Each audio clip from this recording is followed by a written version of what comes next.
welcome to yet another episode of the Freakacast. the news portion. I'm sorry? The news portion. Yeah, the news portion. Yes. Well, we have some, not really breaking news, but we did want to cover very quickly the new Spider-Man movie, The Amazing Spider-Man, and talk a bit about the Man of Steel trilogy that came out with Dark Knight Rises. But first, Andrew, I know you gave a few points of interest from your review of Spider-Man on the State of the Podcast episode.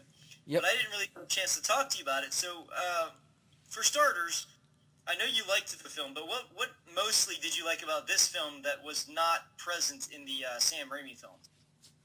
I think what I liked most about it was the fact that I think he stayed, as far as character-wise, he kind of stayed more consistent with what we would normally pick as a young Spider-Man. Yeah, that makes sense. I mean, it's not a knock against the other one, because I thought that was good too, but right. I mean, I think we needed a chance to see Peter Parker grow and develop more as still during his teenage years, since that is when he got his superpowers, when he was still a teenager. Right. And I mean, it was literally like we just kind of got thrust into adulthood right away. Yeah. That is one thing I did kind of feel that was absent, even from the first movie, because he's kind of in the first Sam Raimi movie, he becomes Spider-Man, and then all of a sudden he's graduating high school, moving on to college, and you're like, wait, huh? That was fast. Yeah. So one thing I will tell you, one thing I thoroughly enjoyed about this version, it kind of very much ties into your compliment on the film, is that I felt like this Peter Parker, being a teenager, being an intelligent teenager, and certainly given the way that his upbringing was, his parents left at a very early age, and he had to be raised by his aunt and uncle, I felt there was a lot of humanity portrayed in this version. Yeah. Where you said that he was already struggling with those issues prior to him becoming Spider-Man. And I thought that really added a lot more depth to the character. And not only that, but this version of Peter Parker felt like a living, breathing teenager. Yep. As a person who is a high school teacher, I deal with teenagers every day. So I know what teenagers are like. And this was a real teenager. Tobey Maguire, while he played a good Peter Parker, in Spider-Man, I didn't feel like it was a realistic teenager. It felt more like a stereotypical teenager, or stereotypical nerd, as opposed to, someone that is realistically highly intelligent, but, kind of remove themselves from social situations. Right. Because he, is a little bit more conscientious about how relationships can falter on you and that sort of thing from his past. Mm-hmm. I will say I was quite surprised, because when we got out of the theater, my brother was actually saying how much he enjoyed. And my brother's not like a comic book person. He doesn't know the characters like we do. I was surprised to hear him say that he actually preferred the web shooters over the organic webbing. And that took me by surprise, because I was like, why is that? He's like, well, it felt, I guess, kind of a little hokey. This at least kind of made sense. And I'm like, yeah, that's true. And they set it up really, really well. It's funny how he's like, oh, the web shooters make sense, whereas before people were like, the organic webbing kind of makes sense. So I guess it's a funny thing. I think for my brother, it's the same reason I was able to buy into it, is because once again they did something different from what I was expecting with the actual webbing itself, but where I was expecting either Peter makes the webbing or it comes out of his body. Well, they went a completely different route, and they actually tied into real science, whereby, and I don't know if you've heard this or not, but they have actually did some cross genetics with spiders and goats, where they have certain goats that will actually, through their milk, give out spider silk. And so they've done a lot of experiments with that. So basically, they want to create just like they did in the film, they want to create a tensile, basically like a cable that's stronger than steel, that's lighter, especially with suspension bridges. And shoot, there's so many things that involve cables. Yeah. So suspension bridges is the first thing I can think of, but there's so much that you can do with a cable, so that's one thing they've looked at. And this is going back 10, 15 years ago they were working on this. Mm-hmm. So this is nothing new, and I like how they took that idea that was already there in reality and expanded and extrapolated upon that so that, okay, they're putting into these little canisters. Why they're doing it, I don't know. That seems a little odd. They don't explain that, but who cares? At least you understand that, okay, Peter did not make the webbing, but he makes the web shooters, and I was okay with that, and that makes sense. I think it will be interesting to see if they will explain that in the next film, perhaps. Maybe it'll tie into something else. But I like the fact that they set up to where Peter was very mechanically adept. You know, he was making the little lock, the remote lock on his door, and I thought it was a great way to set up the web shooters. Mm-hmm. The costume, just like I said, I totally called it, dude. Remember when I was talking about how this suit looks like something Peter just, bought off the internet and then modified? Yep. And that's what he did. And that's what he should do. And honestly, the way that he made the eyes in the film is, well, I shouldn't say exactly, but pretty much how I did the eyes for my Spider-Man costume. Take sunglasses, just cut off the lenses and put them on. It makes so much sense. Yep. And I was just as I was watching the film, I mean, and they only did a couple shots of him putting the costume together, but that's all it needed for it to make sense in this universe, for you to believe that Peter Parker is capable of these things. Very much so. I will say I felt that the emotional weight of this film felt more palpable and heavier, well, not so much heavier, but more believable than in the previous films to me. The interaction with Gwen and Peter was just outstanding. I can't wait to see those two characters again. I absolutely loved the moment where Peter's on the balcony with Gwen, and he's talking to her. And he's trying desperately to figure out a way how to tell her, I'm Spider-Man. How to tell her, and he just says, screw it. He just shoots her with the webbing, pulls her in, and plants one on her. I'm like, that's awesome. That is classic movie moments right there. I was when we were driving down here. It was about a month ago, I guess. A little over a month ago, to actually look for me for a place because I got the job. We should probably talk about that. Do what? I said we should probably talk about that a little bit. Yeah, we will.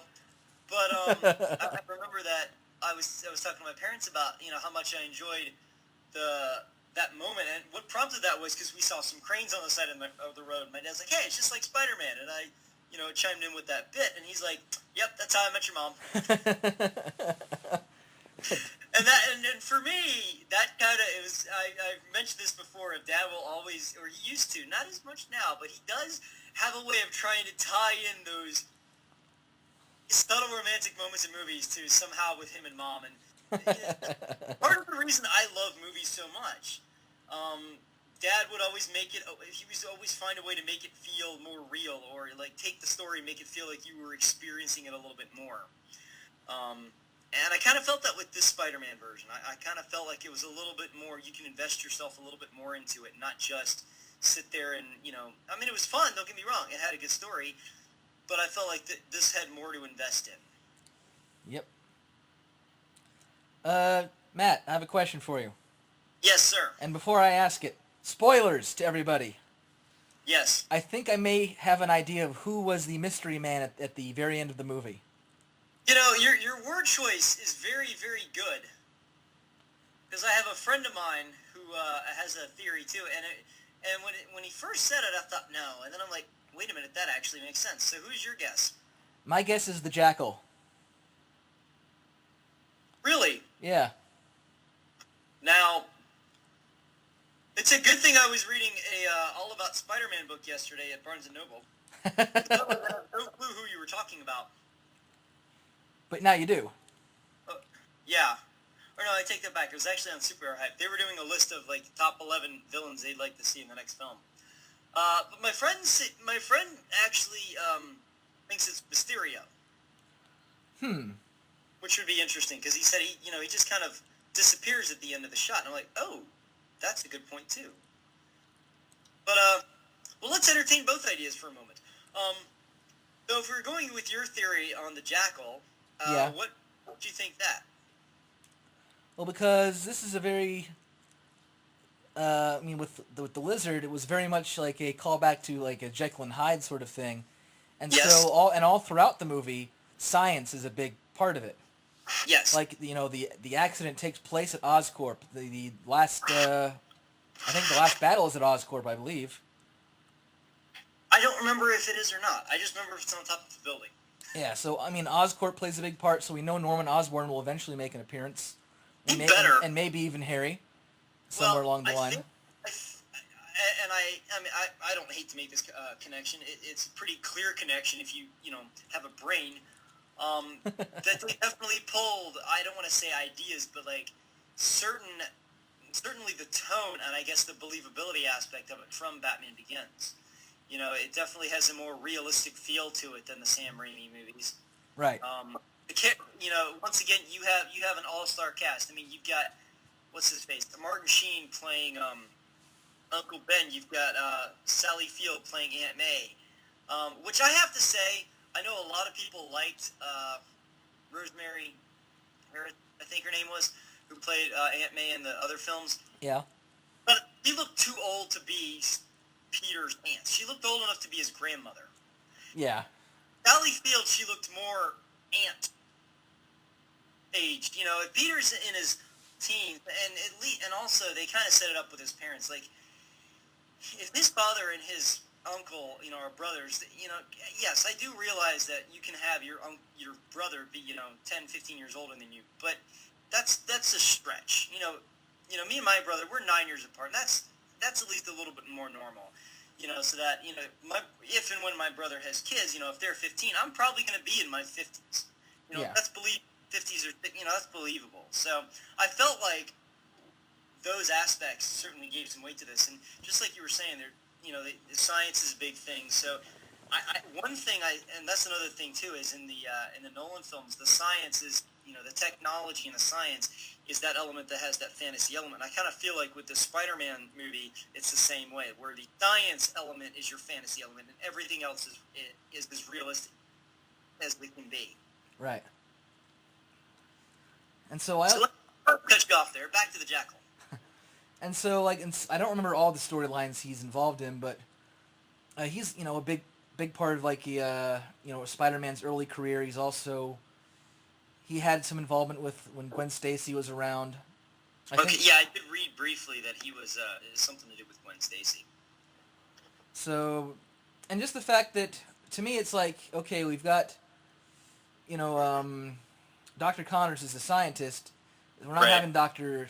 Octavius yet, or at all, because they may not pull from that. But who else would he who would his colleagues be? Who else would he be that involved with that would be that out there in the science world that we would even consider and that we haven't seen yet? And I think Jackal, I don't even remember what his actual name is, but that dude would probably be up there in the list of potential mad scientists who would be way into what is going on with the spider experiment and Spider-Man as a whole, and the fact that they had all these gene splicings, which he was into, and cloning, which I don't think we'll actually get in the movies, but that was part of the comics. So I think he would be an interesting character to see. I mean, I don't know if they would want to double dip and do a mad scientist in both movies. I was going to say, one of the things it's kind of a good thing and a bad thing when a character has a rogues gallery of villains to pull from, is because you run the risk of, from a film standpoint at least, in comics or in a cartoon or even a TV series, you've got more you can work with because it's a different type of storytelling. But when in a film, you don't want to run the risk of the same thing over and over with a different skin. Right. So if I were them, I would stay away from a mad scientist aspect. And quite honestly, I would have no doubt that we're going to see the Green Goblin in the next film. And the reason I say that is because, considering that this film had a very, very big Batman Begins vibe to it, where they were using the lizard that, coincidentally, was originally going to be in Spider-Man 4 anyway, and since all these other iterations, I don't know, 5 years later, finally emerged, and guess what? He was a villain, similar to Scarecrow from, Batman 5 onward to Batman Begins. Yep. And what they did was they used a lesser-known villain. The comic book people knew of this villain, just like using Scarecrow and Roz in Batman Begins, they used the Lizard. Well, cinematically, the villain, he was a villain. The Lizard worked great. Yep. He worked great, and I know so there's people like, oh, he didn't have a snout.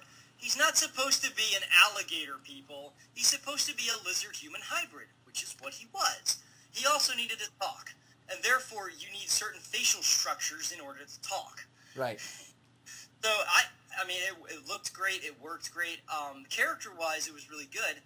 The only thing is, I guess my own kind of problem was that I didn't really... It took me a while to kind of accept Dr. Connors as a good guy. Like, he kind of felt like I don't want to say a bad guy, but like a shady scientist from the beginning.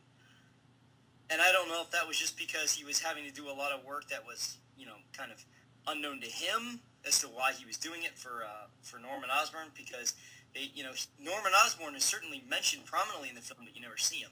Right. But that's about the only thing I really had a problem with. But I forgot where I was going with this. Oh, but similar to, when we go from Batman Begins to The Dark Knight, then you bring in the Joker, then you bring in the well-known villain, the one people really want to see. I think Green Goblin's the same way. He's, very well-known among the Spider-Man fans as Spider-Man's, probably the bigger arch nemesis. And so I would say, use Green Goblin in the next film. You've already established Oscorp. You've already established Norman Osborn as a public figure.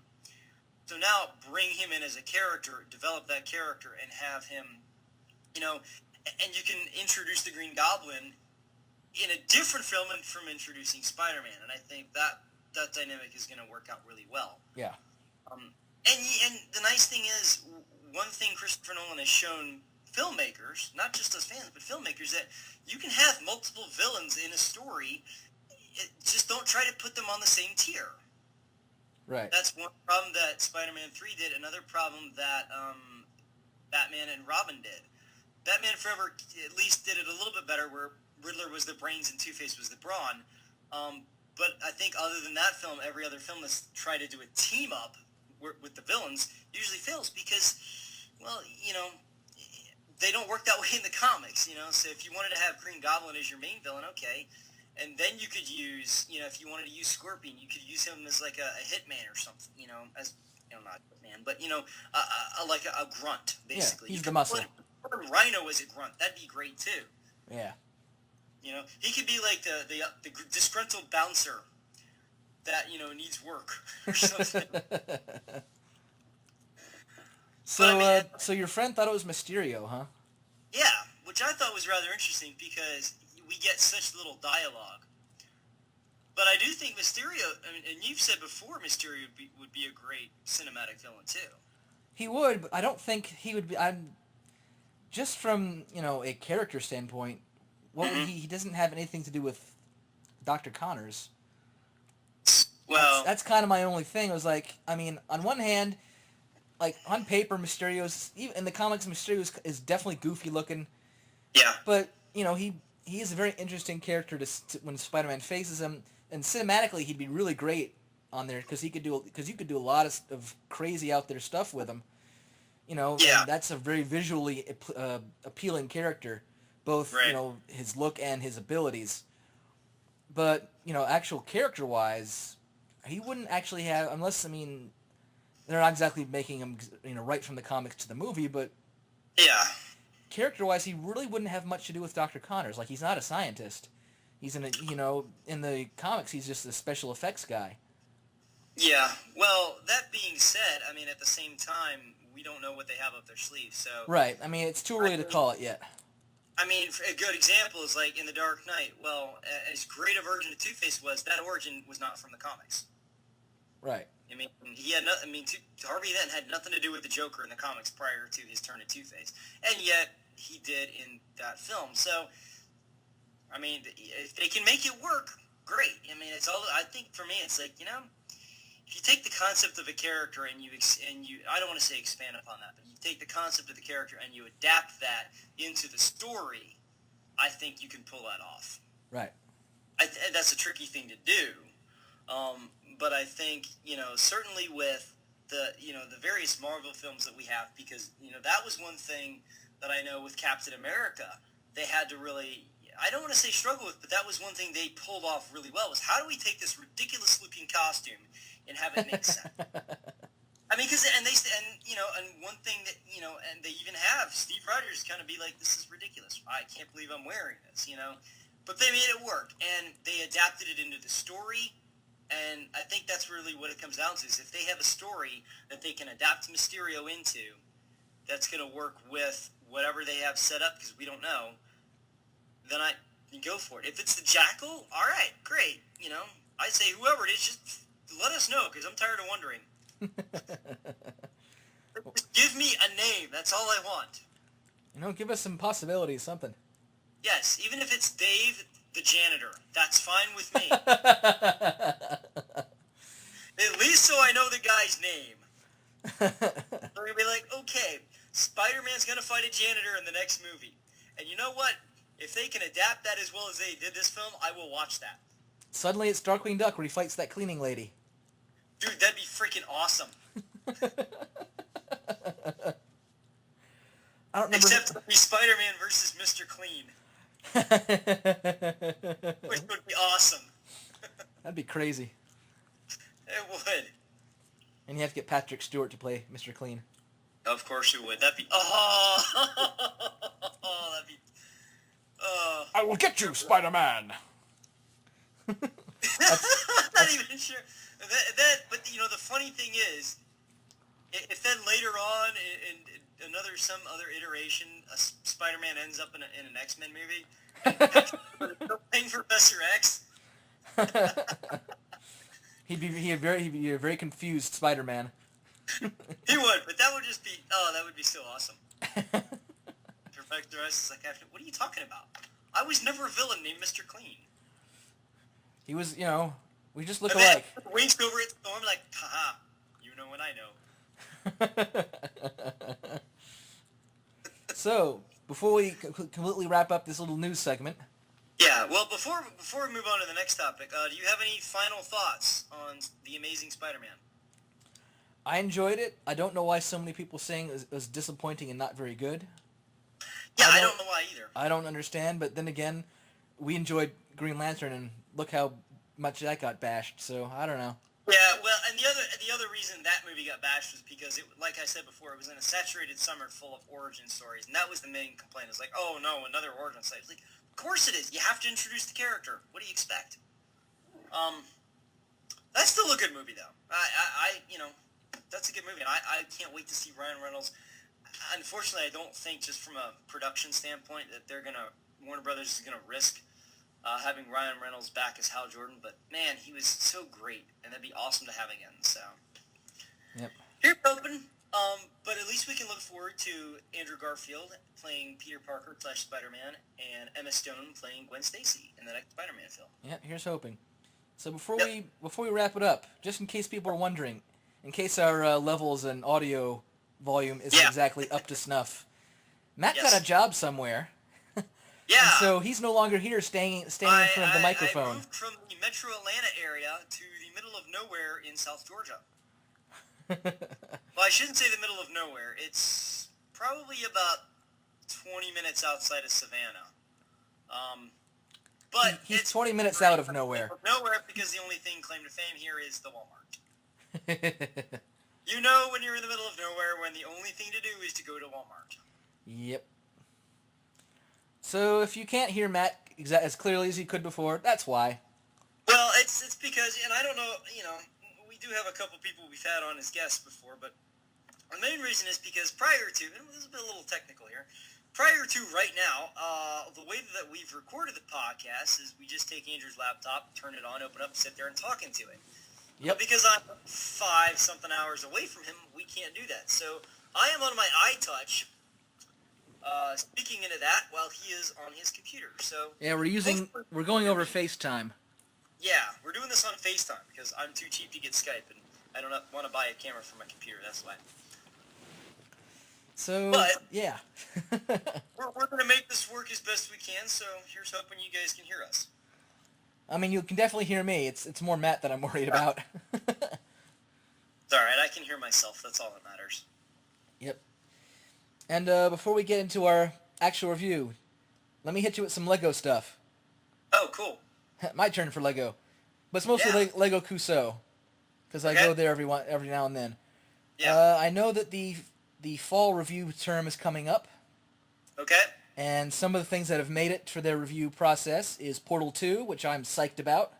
I have seen the Portal set. It's been a while, but I have seen them. They actually look pretty good. Yeah, I know one of them was set up as a game. Yeah, it looked really cool. And what's cool about that is how fast it got to the reviewing process, where it was up there for a little bit, and bam, it got its support really quickly. Yeah. I mean, I haven't been to that site that long, but I started looking at, I found that site during my student teaching, so earlier this year I found it. I was going to say, I was at most 6 months ago.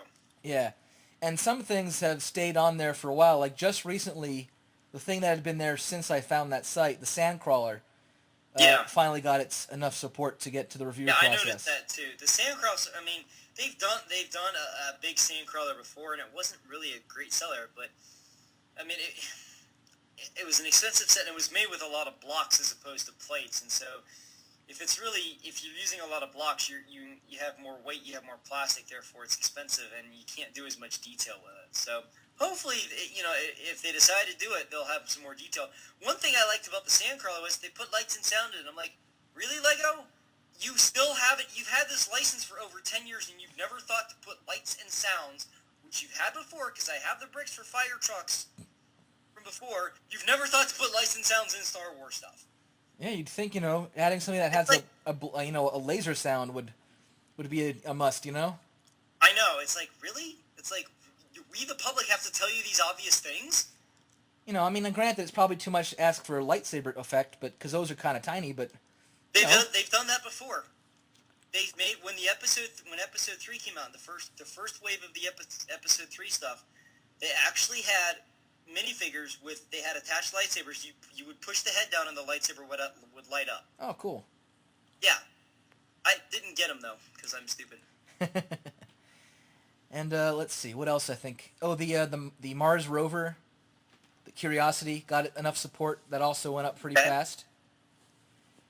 And so we're still also waiting for if they're going to go ahead with Link, Back to the Future, and I think something else. I think right now, I believe it's been approved in the sense of, okay, it's in the review stage. Yeah. Which basically means, we got to get the rights. Right. It's going to be a while, but we're working on it. We're getting the rights. Right.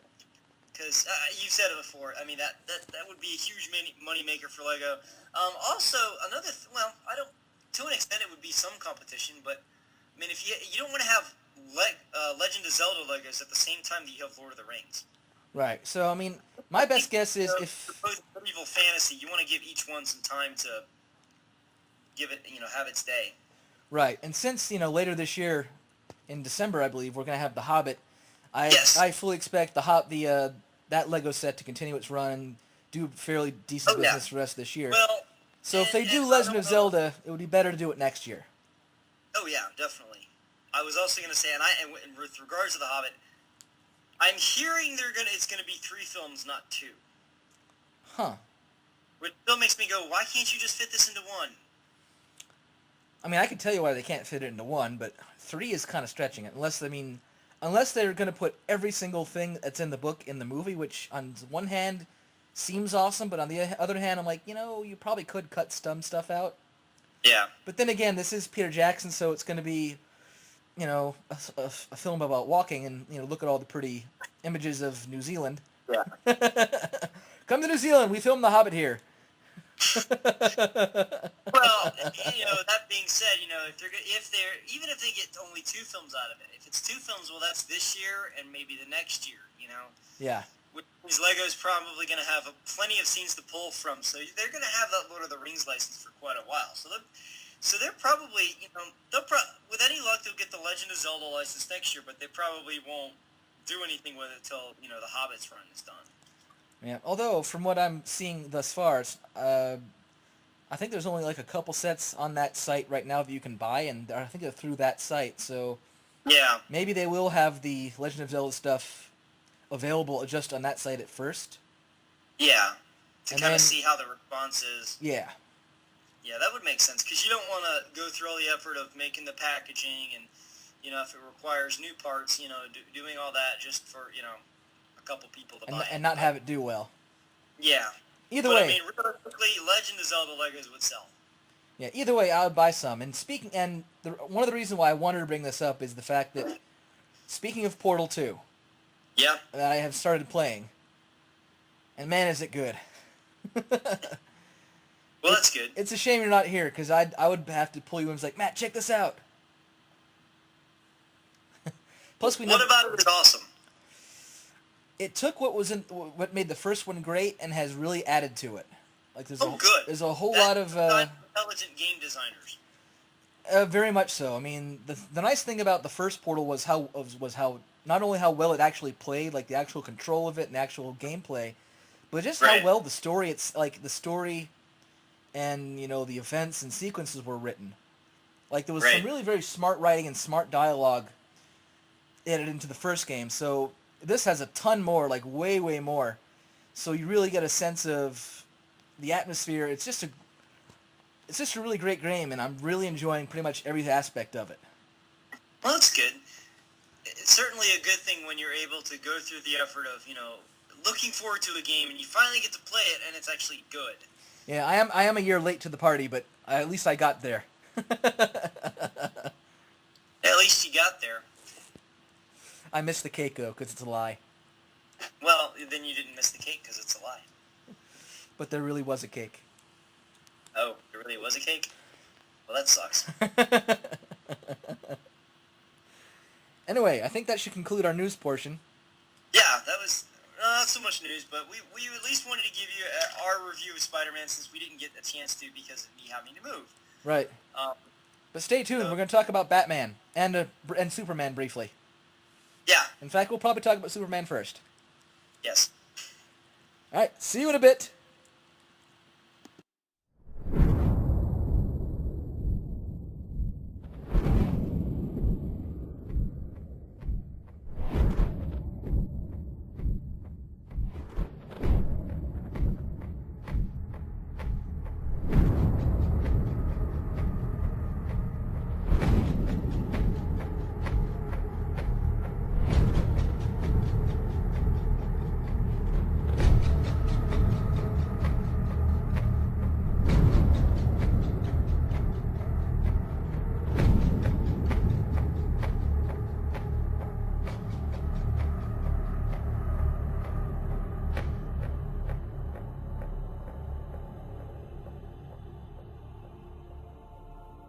Thank you for watching When Furniture Attacks. Now back to your regularly scheduled program.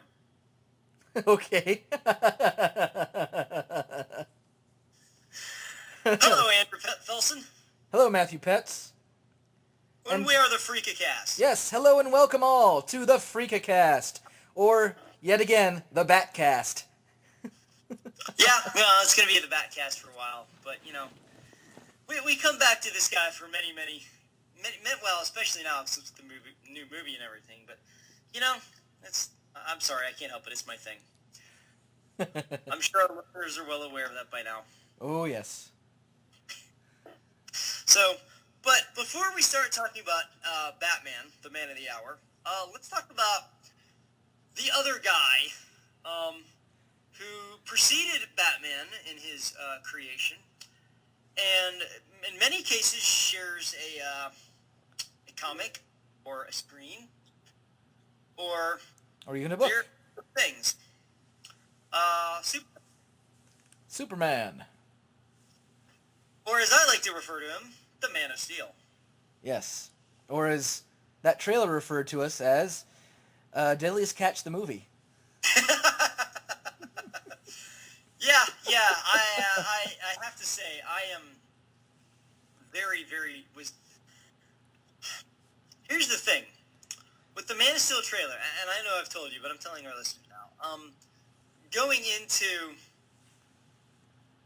the film, I was excited to see the trailer on the big screen because I had gotten wind of it from Comic-Con. One of the websites I go to, superhype.com, they had posted on the footage of the trailer they saw there at Comic-Con, and it was really cool stuff. It had shots of young Clark saving a bus full of kids, and it actually had shots of Superman, where one shot was him being led in handcuffs by cops or by military personnel. There was a shot of him and Lois together. There were all these different shots, and I was like, oh, this is going to be really cool. I can't wait to see this on the big screen and clear, because... Yeah, because the one online was all fuzzy and... I couldn't wait to see it, so I was like, all right, I'm finding this thing on YouTube. I did find a very, very fuzzy version on YouTube, and you know what? That fuzzy version on YouTube is a much more interesting Superman trailer than what we saw in the theaters. Yeah. Because, by the time we figured it was Superman, I'm like, this is it? Well, see, I knew that it was Superman, because the shots that we saw were in the trailer that was on at Comic-Con. They saw an expanded trailer, and here's what I don't get. People that go to Comic-Con, you know for a fact they're going to come watch this movie. Yes. There's no question. If you go to Comic-Con, you're going to watch a Superman movie. There's no thought process involved in that. Yep. Guess what? You don't need to sell this film to them. You need to sell it to the other people, like my parents, like your parents, people that all the information they're going to get from exposure to this film prior to the film itself is from whatever trailers they see in the theaters and on TV. And one of the things that the gentlemen over at Modern Myth Media have talked about repeatedly since, even knowing that the Man of Steel was ahead of schedule was, hey, you're ahead of schedule, you've had plenty of time, Man of Steel has already finished principal photography. They finished it months ago. They're completely done shooting the Superman movie. They're like, okay, we should be seeing a full-on trailer. Not a teaser trailer, but a full-on trailer. And then, what they should do is do a prologue, the first couple minutes of the movie, just like Dark Knight and Dark Knight Rises did, with, in November, with another high-profile movie, probably The Hobbit, because that's also Warner Brothers. So what does the Warner Brothers do? They give us a teaser trailer that shows, just like you said, a couple shots of what appears to be Deadly Sketch the movie. A field, a clothesline or two, some dude hitchhiking, we assume is Clark, and then at the very end, Superman flying. And we're like, yay! That was it? I'm so confused. Yeah. What does all that have to do with Superman? Well, from what I understand... That was my dad's biggest complaint. He's like, well, Superman flying was cool, but what did that have to do with guys fishing? Exactly. From what I understand, there's supposed to be a point in the film where Clark is, I guess, on a journey to find himself or something. Which, hey, that's character development. That's cool, but don't show me that in a trailer to get me excited about a Superman movie. Yeah. Also, I don't know. I also kind of looking at it in comparatively to the Batman Begins teaser trailer, which did not show anything Batman related until the very end, and even that was just a flash. But no, come on, get us excited about a Superman movie. I know. I will say that there were two different versions of that trailer. There was one with what's his name? Russell Crowe as Jor-El playing Russell Crowe playing Jor-El. I don't know why I said that weird. I'm like playing. What's that? Oh yeah, I already said that. Yep. There's one with that, and then there's another one with Kevin Costner doing the voiceover from his role as Pa Kent.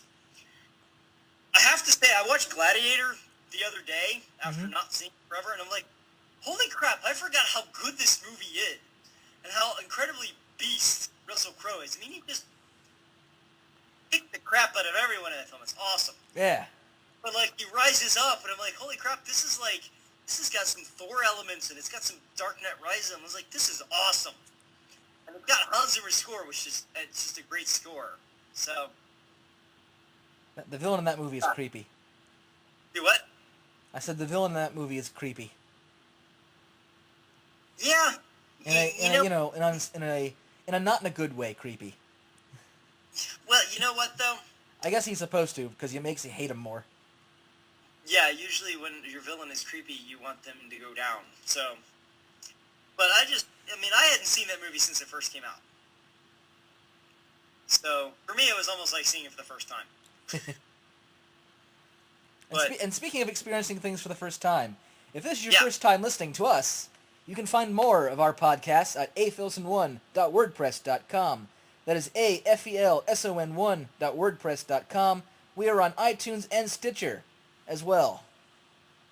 And you can also find us on the Freakacast Facebook page. You can find us on iTunes under Andrew's Brain. Yep. And if you happen to be on iTunes and you like what you're hearing, like us on Facebook, write us a review on iTunes because we need feedback. Tell your friends, get the word out. We would like as many people as possible to hear what we're saying, and primarily so we can have some feedback because we don't really know what people, maybe there's something you'd like us to talk about that we haven't thought of. Yeah, I mean, hey, we're trying to hit on stuff that we like to talk about, but if there's something that you have feedback on, it's like, oh, you guys, maybe you should look at this. Maybe we could. I don't know. Yeah. Now, make it topical. If your suggestion is, hey, you guys should talk about football, we're both going to be like, no. We don't watch it. It's like, well, we could talk about some football movies that were kind of okay, but I don't know how long that would be because I'd be like, well... I can get my dad on here. He'll talk your ear off, but, that's not going to do us any good. Well, he was in a professional football. He was in the NFL. That's why he can talk your ear off. But yeah. But other than that, it's like, so... Did you see the movie? We talk about football and transportation. That's his main thing. That's not our things. So. Did you see The Replacements with Keanu Reeves? It was okay. No. No, I didn't see that. Because it was Keanu Reeves in a football movie. All right, so I don't know how to relates, but I got to tell you this. When I had a luncheon I had to go to today, and for work. And one of the kids of one of the teachers, he was sitting there, with his mom, and we were talking, and he talked about how he likes to sing and he likes Justin Bieber, and I said, I'm sorry. And he starts to well, here's the thing.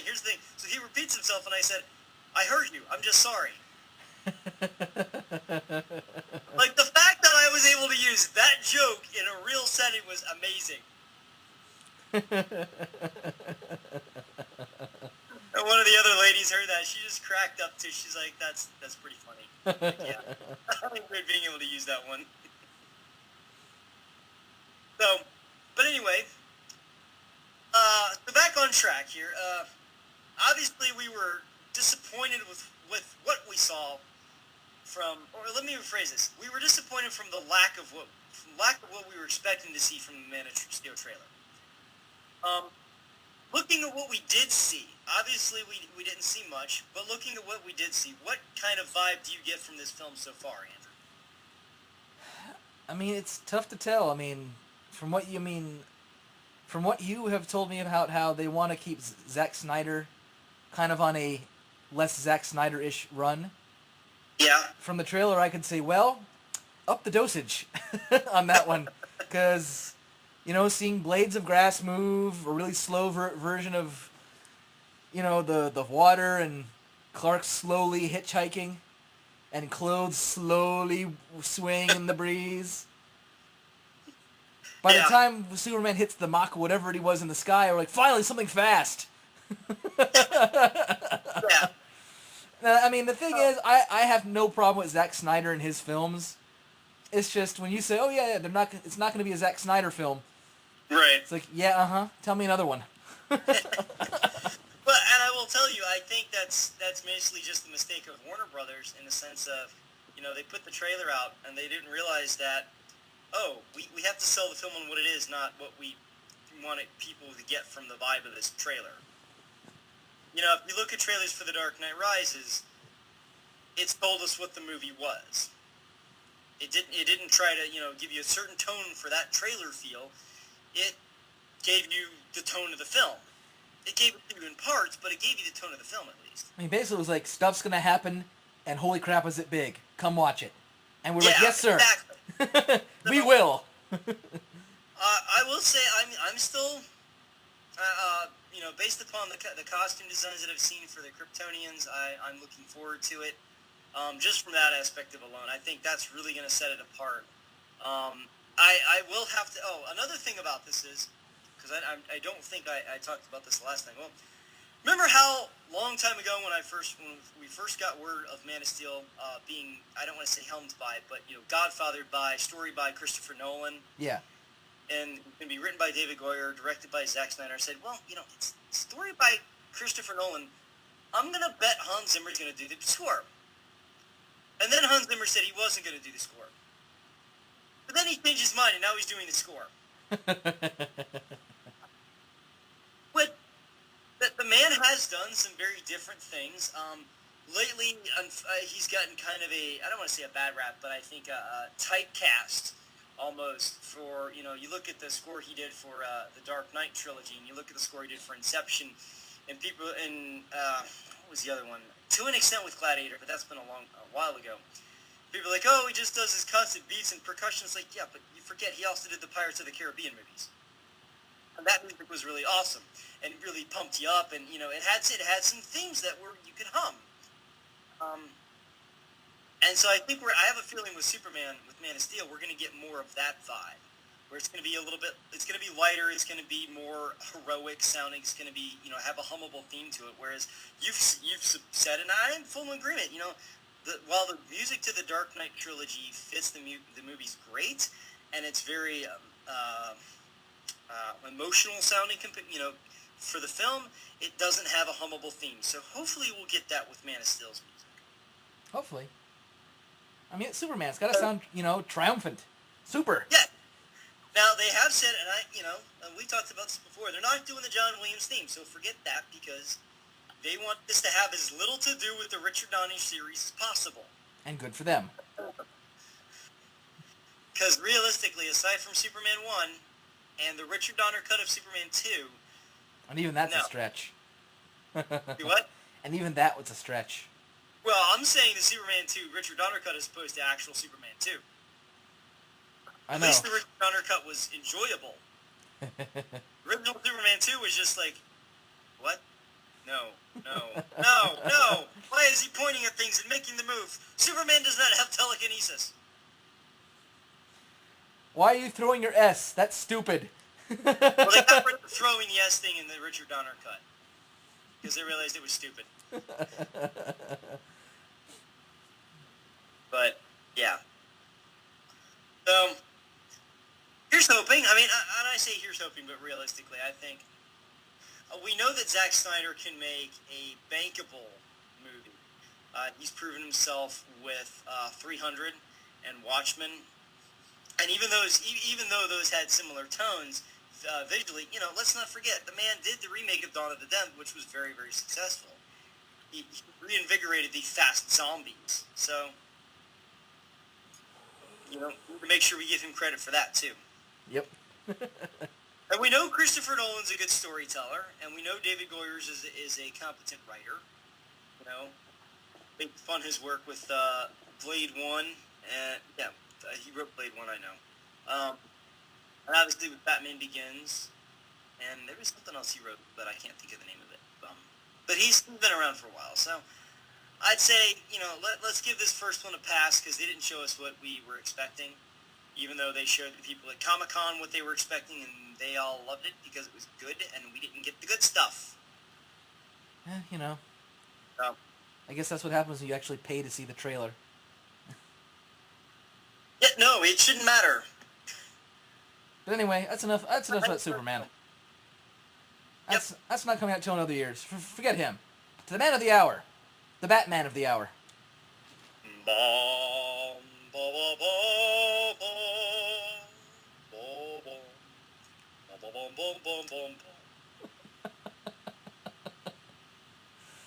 Frank Sinatra, everybody. Doing the Batman of the night. Dude, that'd be awesome to hear. Just Frank Sinatra singing any Batman theme. That'd be awesome. Hey, baby. Boo-boo-boo-boo.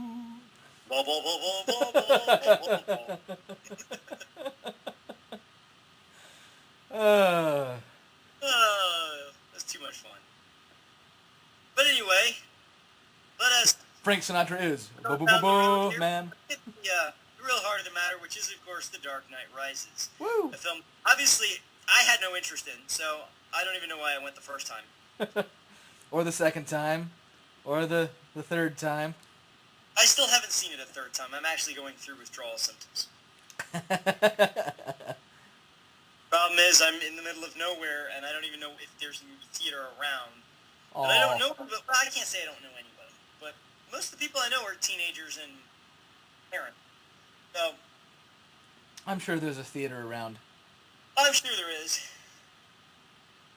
I just gotta, I haven't been here that long, so it's gonna, once I kind of get a better feel for the area and get, kind of a grind going on, I'll find somebody to try to register. So, but anyway, before I go into my cave, what did you like most about this film? Well, actually, I want to say two things before we actually get into the meat of our review. Okay. Number one, spoilers. Yes.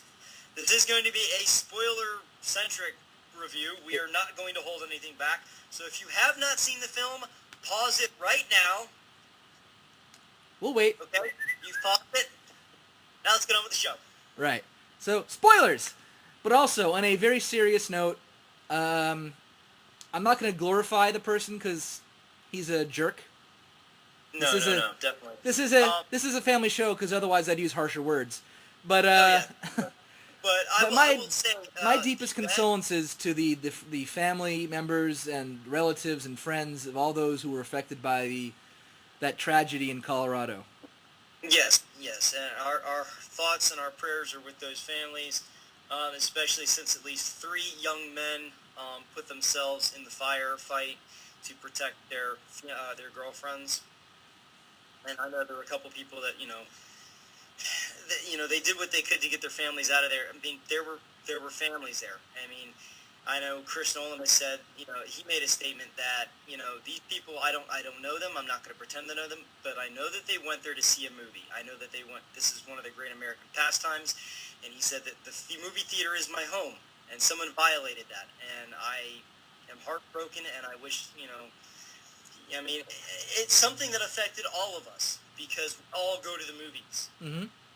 And no matter who you are, you never wish that to happen. You never even want to see that happen in a movie itself, let alone in real life. So, I mean, I remember the morning after we saw the film, and you told me, honestly, my first reaction, before you said anything about a shooting, it's all over the internet, and I'm thinking, oh, crap, some jerk spoiled the ending of the movie, and they plastered it all over the internet. Yeah, and I was like, no, it's far worse. And my heart sank. I mean, there's no way to describe it. My heart sank.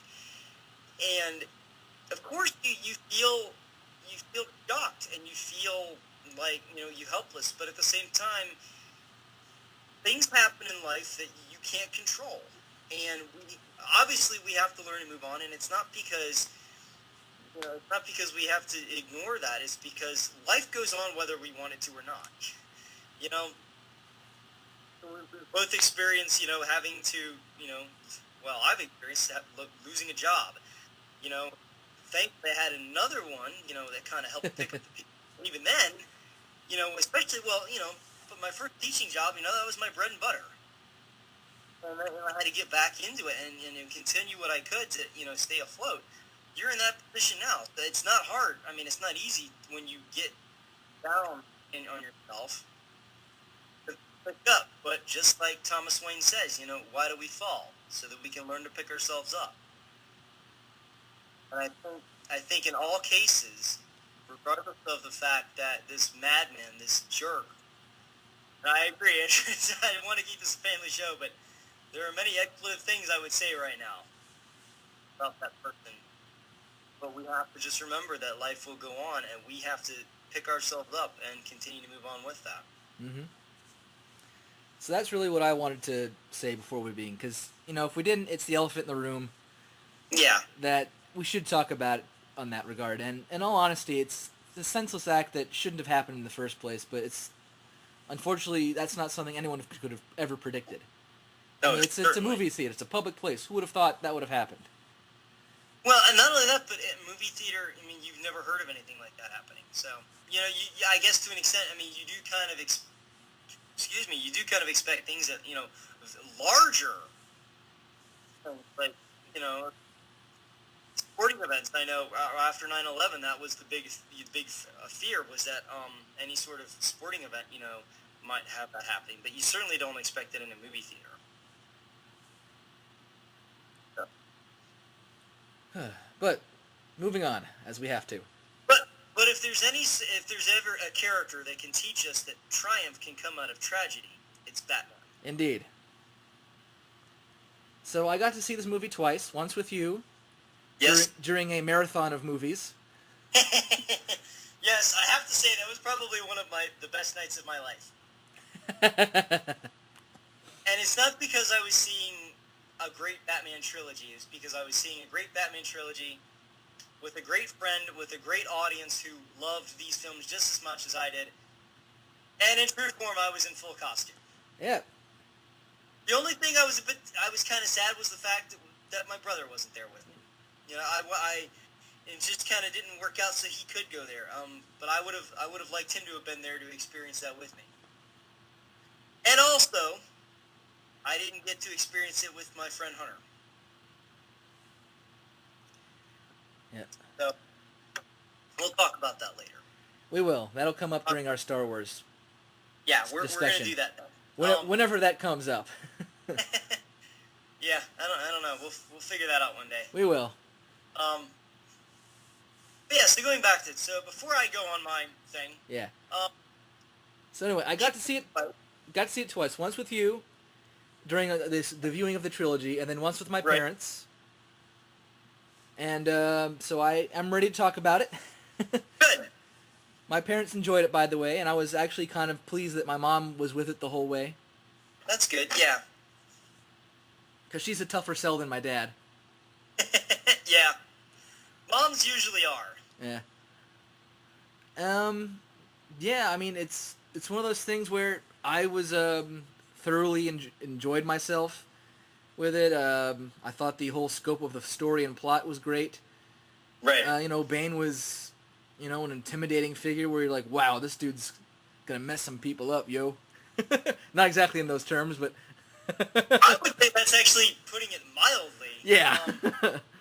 Bane, the coolest thing that I've been hearing lately is that Bane is now the Vader of the Batman films. He's kind of like the Darth Vader of this generation because he is this very imposing figure. He has the mask over his face, and he has to communicate so much through his eyes and his body language, and the fact that he does actually have some breathing. You can hear, and the fact that he choked the guy with his hand. Yeah.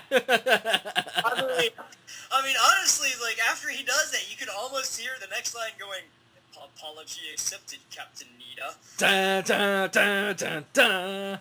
So, I mean, realistically, it's like right on. I mean, I have no. I mean, there's no question they did not intentionally do that. No, but it's sort of like, well, if you're gonna intimidate an intimidating figure, Darth Vader's not a bad way to go. Exactly. So anyway, what were a couple things that you liked most about this film? Well, just right off the bat, the visuals were great. It's what we've come to expect from that series of films, where everything had a very, very polished, very, very appealing look to it. So you're always trying to figure out, like, okay, what's going on here? Because like, what's in the background? What's going on behind them? What's going around them? What's this? What's that? So you're just visually just.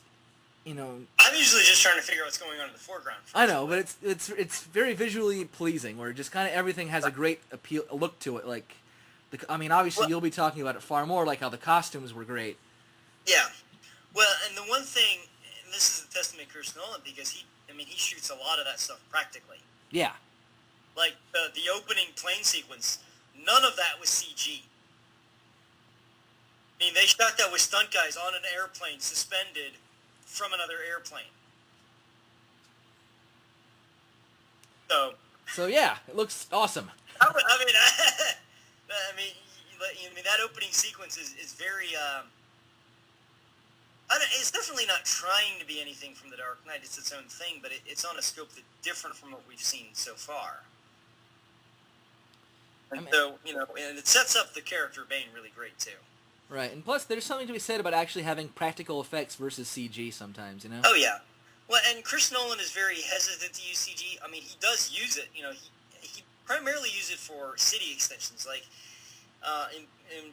in both Batman Begins and The Dark Knight, he's used it, to extend primarily the Wayne Tower. You can put that in CG when you're doing overhead shots, and that's just easier than, going up to a giant building and put a W on it. Yeah. The purpose of a movie. So using it in a way that is subtle so that people don't know you're using CG. And obviously for Two-Face, he had to do that because that's the only way that you could accomplish a decayed, burnt look on somebody's face and have it look realistic. Right. But, so, what was I don't even know what kind of question was that. So was that all you liked about the film? No, I mean, it was very, when we actually got action scenes, it was very action-paced. It was, like you were at the edge of your seat. It's like, okay, how's this going to work out? Yeah. A lot of twists and turns in the overall story. I mean, you're going to be... Yeah. I have a feeling you're just going to be doing that, so I'll fill in when I need to. So I'm not going to bother with the story yet. Okay. And just and the thing is, once you actually got to, the character interaction between, Bruce and Fox, Yeah. it's just one of those things where, when he's like, make it so that we're making money. Any other quests? No. Well, I'll show you some stuff anyway. He's like, what do you mean, no? Our conversations used to end with an unusual crest. He's like, I'm retired. Let me show you some stuff anyway. Which is great because, I saw something on it, and somebody was saying, oh, Bruce only became Batman again because Catwoman came in. It's like, no. Catwoman really had nothing to do with it. He was intrigued by her, and that's why he went down to the cave to investigate. That's as far as that went. But it was the combination of, John Blake said, we need Batman back. Gordon was saying Batman needs to come back. Lucius was kind of saying, hey, Batman needs to come back. And then Alfred's like, don't be Batman. And what do you normally do when your dad tells you not to do something? You go, you got three people telling you, hey, you should do this. And your father figure says you shouldn't do that because you can't do that anymore. Yeah, I don't want to say that Bruce regressed to a teenage aspect or anything, but I think there was that, because people were saying, other people, especially prominent people, were kind of telling him that he should be this because the city needs him or anything. And then I think Alfred was the trigger of saying, you can't do this anymore. You're not Batman. You're not this. You need a normal life. And plus, a lot of people are like, oh, he quit being Batman because, racial that. It's like, really? That bothers you? But the fact that he became Batman because his parents were killed when he was 9. And he carried that for 20 years. But no, never mind the fact that another death of an important person that he cared about and loved died. No, that's not going to impact him at all. Like, really? Do you not understand the character? He doesn't handle loss well. Have you not figured this out? Yeah. He holds a grudge. Yeah, he does. I mean, which I will say, makes the ending of this film and the way that he's able to come back and be Batman one last time to save the city, yet he doesn't do it for selfish reasons. He does it because the city needs him. And I think that really ties into why he can go off and have a life on his own. Major spoiler. We told you we're doing spoilers. I know. I can't talk about this film and not talk about this. I know. But I'm just saying, I mean, when you have that buildup of a guy who really holds a grudge, it does make that, especially the last shot, well, I shouldn't say the last shot, but that last scene with Bruce, when you see him at the cafe, it's like, it makes it that much better, I think. It makes it more emotional for me, at least. You know that he's moved on, and it's taken him this long to finally move on and find a normal life. Yep. And really, I mean, at this point, I think it's just best if you start doing the story, and I'll chime in when I have something to say about it, because that's really the best way to go for this, I think. All right. Fine with me. So I briefly talked about the opening sequence, where the really opening shot is when we have Commissioner Gordon kind of tailgating from the last part of Dark Knight when he's at the memorial for Harvey Dent. And so we get a little bit of that start off with here, just to kind of tie the two films together. And so the first sequence we have is with Bane, and we have Bane kind of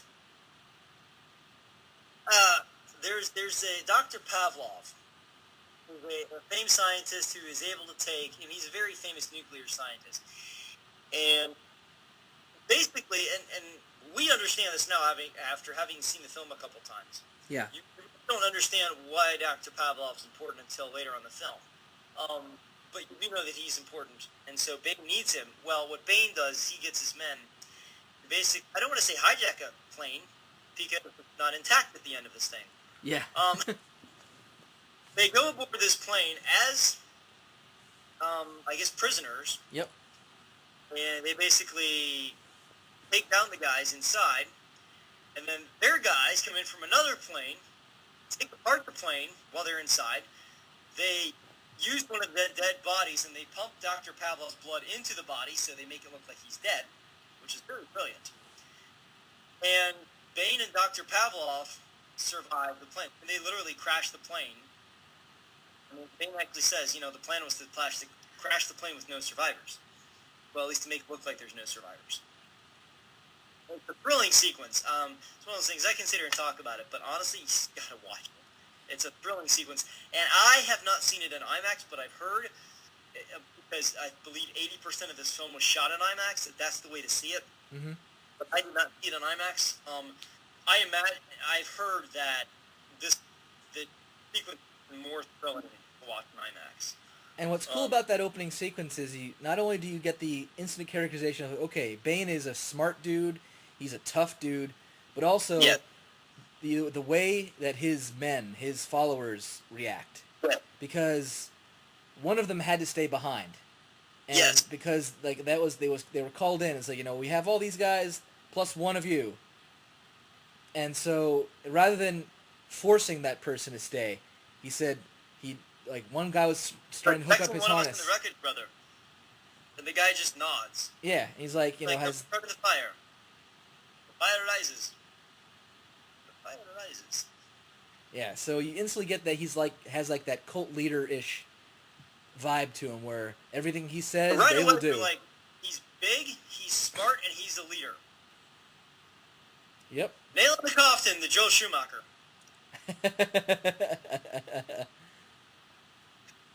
Everything, honestly, for me, everything that I wanted to see with Bane in that other movie is in this movie. Yep, so right away, he's very quickly and effectively established. Yes.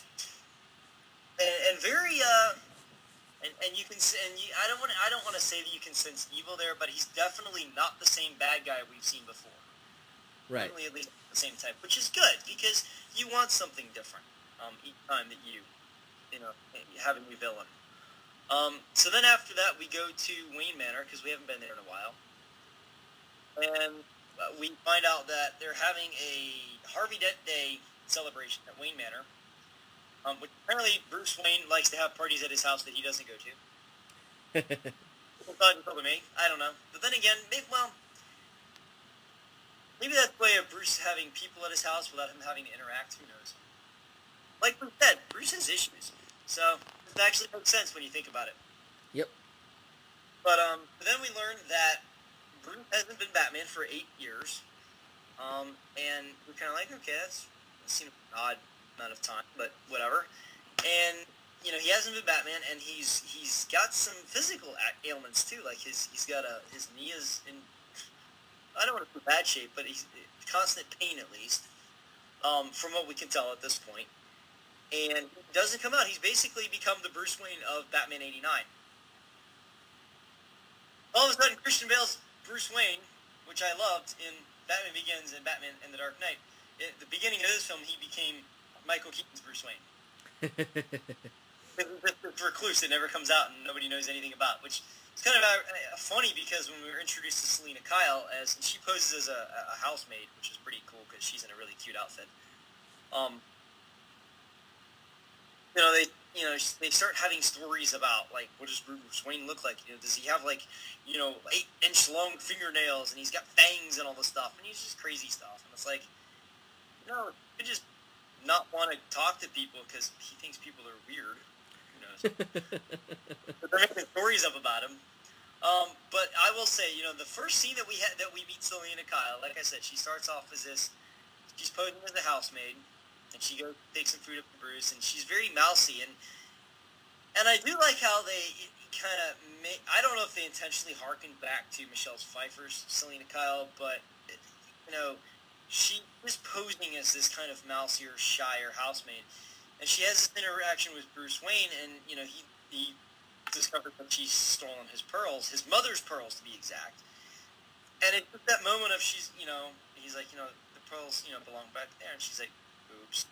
And the moment that she says oops, the way that she changes her body, the way that her body is positioned, the way that she delivers that line, all of a sudden you're like, it's the way that she does that, you're like, that's Selena. And I'm sure you heard me say, like, after this first scene, because, she's like, well, I wouldn't, you wouldn't hurt me just as much as I wouldn't hurt an old man with a cane. And then she kicks the cane out from under him, gets up on the ledge of the window, tells him goodnight, and then looks out the window. Yep. And as she's walking out out of Wayne Manor, she's stripping off these different parts of her costume, basically. Like, she has a fake collar and these things that make her look like a maid. And I'm like, that's Selena. Yep. I'm like, gotta love her. You cannot under-talk Anne Hathaway's performance as Selena Kyle in this film. It was really good. She did for Catwoman what Heath Ledger did for Joker. He gave it its own thing. This is the best Catwoman we've seen on screen. I mean, I'm sorry. Yeah, Michelle Pfeiffer was hot, Anne Hathaway was hotter, and Anne Hathaway is a better characterization. A truer characterization for Catwoman, quite honestly. And what's cool, to kind of link it up with what I had played earlier, the Catwoman that was portrayed in the Arkham City game. Yeah.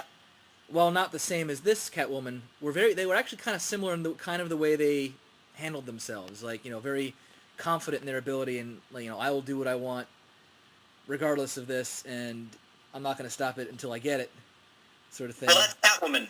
I know, but still, I mean, that's the Catwoman you have in the comics, in Arkham City, the animated series, and in Dark Knight Rises. Right, so just very good portrayals of Catwoman so far. So, yeah, yes. Which makes it better, because that way, for instance, people like your mom, who does not read the comics, she's getting a much better she's getting a truer interpretation of Catwoman, so she can decide for herself if she likes this character or not. Right. So then, I'm a little fuzzy, but I know from then, at some point... well, a key thing that happens after... Hold on. Okay. A key thing that we discover is, after she leaves, Alfred comes in and he's like, what's going on? He's like, I'm dusting for Prince. And he's like, for hers? He's, no, I didn't do this. She was dusting for my Prince. Yeah.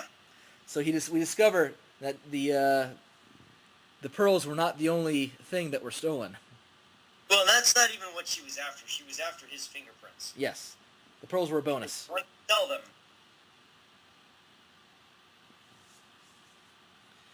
So what happens next is we get introduced to John Blake is his name. Yeah, we can go with that. We get introduced. Not his real name, but that's the name he uses. We get introduced to him, and he goes up to Commissioner Gordon, who's on the roof, because he likes being on the roof, and he tells him that it's congressman. a bad move. If you don't have Commissioner Gordon on the rooftop with a bat signal, it's no go. Yep, but he tells him there's a congressman missing because Selena Kyle kind of hijacked one a little bit. Yeah. And so they're like, okay, and then he talks about, do you think he really did it? Batman. And Gordon's like, yeah, do you know who he was? He's like, I know who he was. He was the Batman. Yeah. All right, let's go find that congressman. Yeah. And well, so I think that's an important thing to remember too, is because a lot of people are like, well, how does Gordon not know who Batman is? It's like, because he's not looking. A lot of times, if you're not looking for information, you're not going to find it. We also established right here that John Blake is the type of person who does go looking for information. He's very interested in finding out who Batman is. And so later on, when we actually get the scene where John Blake tells Bruce that he knows that he's Batman, that scene kind of took people by surprise, but to me it's like, this makes sense. Because if you are constantly looking to figure out who this guy is, and you have a shared experience, and you know what to look for, you're going to find it. And not only that, but it gives that character and Bruce, the interaction and relationship that you have, and I'm just going to go ahead and say it, because if I don't, it's going to bug the crap out of me.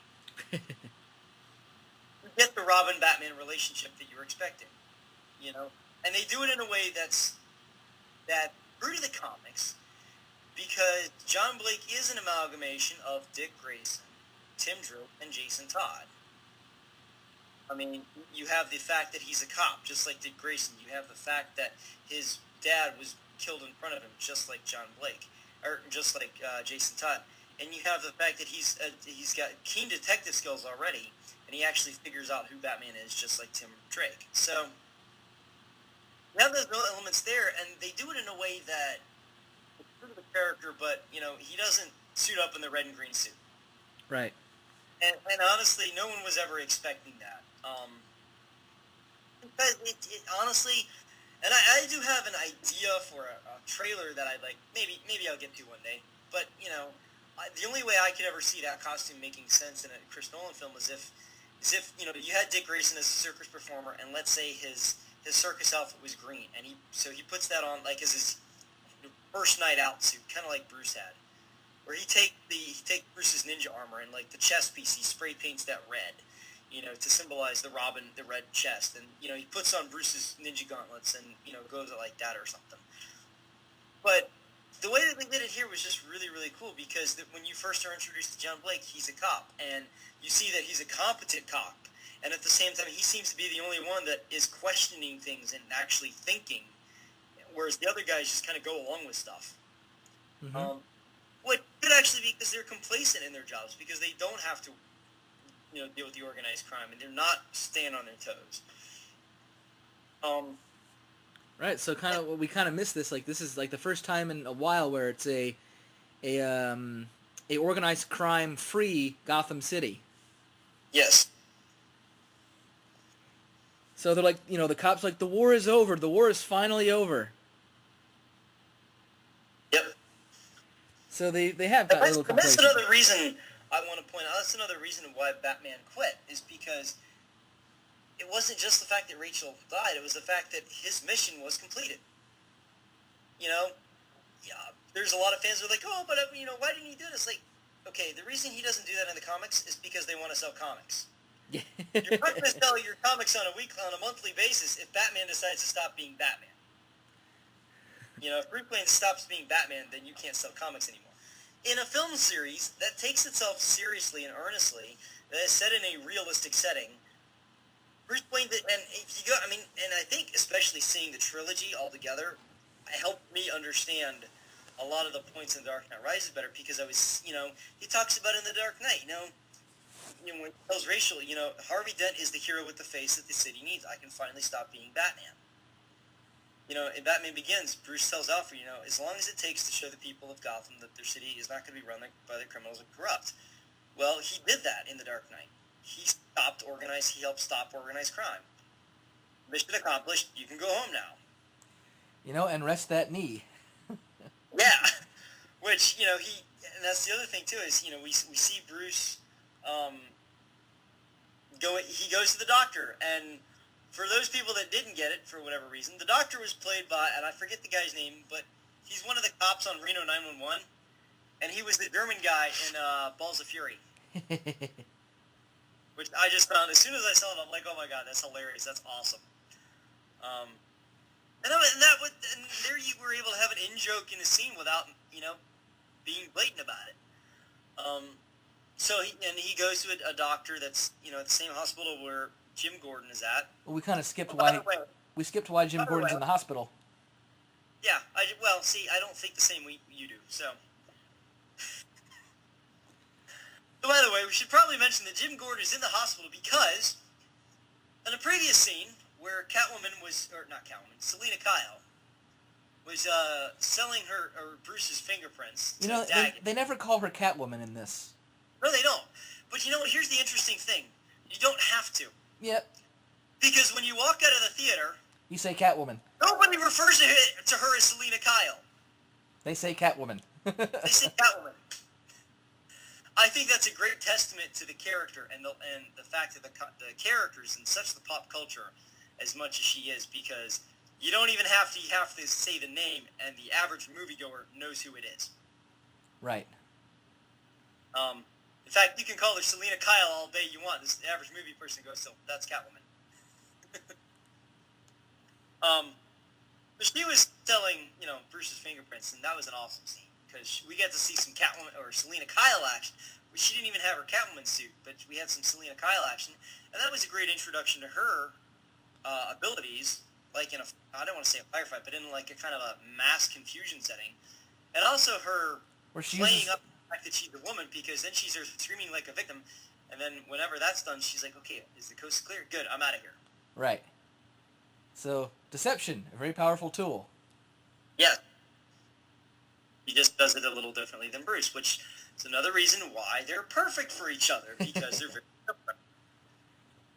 Right, so, Gordon goes to this big firefight between, the mobsters, and he chases one of them down to the sewer, and winds up in the clutches of Bane.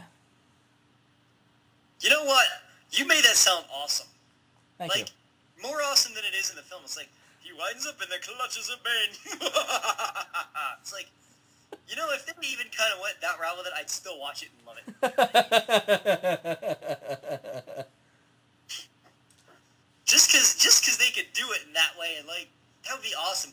Oh, and that just kind of reminded me. So I don't know who did it, but somebody, they had it on Batman on film a while ago. Somebody actually did like a Silver Age Bane, where it was like they took the Dark Knight Rises look of Bane, but they kind of cartoonified it for like the 50s era. Yeah. Had but it was done so well. It's like if that character, because he looked like this monster, like this classic, sci-fi monster. I'm like, that would have been so cool. It's like, I want to read that. It's a shame it's cover. Yeah. Because it was done so well. But where are we at? Okay, so Gordon finds Bane, and Bane doesn't actually hurt Gordon at this point. He just kind of wants to get information from him. But Gordon tucks away, he does the tuck and roll into the sewer line so he can get out through the water current. Mm-hmm. They start shooting him, and they get him. And so he's shot and wounded. We don't really see where he's shot. We just know he's shot, and he's wounded bad enough where he has to go to the hospital. I think he was shot in the leg. Yeah. Because I remember him clutching his leg on the way down. What? He had oxygen too, so they must have got him harder than we thought. Well, the thing is, I'm sure, not only was he shot, but probably the tumble through the waterways to get to the end of the sewer line was probably a traumatic experience. Yeah. Plus, if depending on where you're shot, you have major arteries running in the leg, so he could have been suffering from blood loss. That's true. I didn't think about that. You do have that one on your inside of your leg. Yeah, plus, depending on where it hit, it could have hit the bone. I don't think it did, because I don't think he had a broken leg. Bone. It's in the bone! Sorry. I had to do that. But yeah, so, it hurts. Yeah. Oh, no, I'm just saying, based upon what we see him with the hospital, it appears that more damage is done than just a simple taking a shot in the leg. Yeah. It at least hit a major artery, or maybe he had a couple of shots that he took. Yeah, where are we at? So, because now, so Bruce goes to meet Jim Gordon at the hospital. Yes.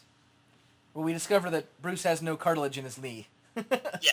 Which they give him a brace that... It's definitely a different brace than we have in real life, because you can tell as soon as he puts it on, it seems like it conforms itself to his leg, and it seems like it fixes it pretty easily. Well, I don't want to say easily, but almost right away. Like, it does something to his leg. Like, it almost seems like it, like, knocks it back into position or something. Yeah. I think this is immediate effect other than just being a brace to put on. Plus, he can kick a brick wall. Yeah, and this is kind of where that's like one of the things. Like, all right, it's a movie. This is where realism kind of goes bye-bye for a little while. But it's like, okay, I'll give you that. That one moment, and I really don't know why they put it in. I'm like, okay, I remember seeing that in the comics because they have that in year 1 where Bruce actually kicks a tree. And in a comic book form, I can go with that. And this is like, well, whatever. Moving on. I mean, it's an odd thing. I mean, one thing they never ever mention the Joker in this, which is fine. That works well because what your imagination can do better than any movie can ever can. Yeah. As to what's going on, because also I'm skipping ahead a bit, but Bane does release the prisoners from Blackgate, not from Arkham, which we could assume is where Joker would be. Well, and I will tell you right now, I know exactly why Bane broke the prisoners out of Blackgate as opposed to Arkham. Because the criminals at Arkham are not controllable. Right, exactly. Bane needs controllable people. He needs people that are going to do bad things but are controllable. Right. They're breaking prisoners out of Blackgate because they're your armed robbery, that sort of thing, not psychopaths. Plus, that's where all the mobster goons ended up. Exactly, and they're used to the mob mentality of working for they're the hired guns. So right. So it would be counterproductive to get all the crazy people out. Yeah. Plus, as I was thinking about it, like even if Joker did come out, Bane would have killed him just for being annoying. Joker would have annoyed Bane to no end. And so Bane would have just killed him. Well, he would have viewed Joker as a threat, too, because he doesn't want someone who's also intelligent and could sway people. It's one of those things where, like, look, this is how I mean, granted, we both want to do something big, but I'm going to do it my own way. I'm not going to listen to you. Yeah, well, it's funny. Tom Hardy actually kind of made the connection. He said, the Joker's the guy that wants to watch the world burn. Bane's the guy that's pulling the pin on the grenade. Yeah. And I was like, yeah, it's pretty awesome. Tom Hardy did a great job as Bane. Yeah. Because, and I completely forgot where I was at. I'm trying to get to the big point because that's what I'm most interested in talking about. But anyway, I mean, my point is the fact that they, 8 years later we're seeing, because like when he raids off in the Dark Knight, he seems fine. So we see that his fight with the Joker took a bigger toll than we thought. Oh yeah. After that his cartilage goes away. Was getting shot point blank by Harvey, and then falling off a good couple story ledge. Yeah, that too. Killed Harvey. The only reason Bruce was still alive is because he had all that armor on. Right. So that one night of his life took a big toll on him. Yeah. But so he talks to Gordon, and he tells him that Batman is needed because something big is going to be happening. Yeah. He doesn't know what yet, but something big, and and Batman is going to be needed. Yep. And so Bruce goes and gets his leg taken care of as much as he can, and Bane robs a bank. Well, not a bank. The thing that I really enjoyed, I like the fact that, like with the motorcycles on the ramps and how they set the ramps up so that they could have their getaway, I thought that was really, really cool. Yep. Not the bank, but a stock exchange, to be exact. Yeah, stock exchange, which, it's funny, they actually, they kind of do a funny, what's the word I'm looking for? Kind of a turnaround on the people that they're holding hostage, because when Bane goes in and, starts, attaching to the databases and everything, one of the hostages is like, there's no money here, there's nothing to steal. And Bane's like, so why are your people here? Yeah.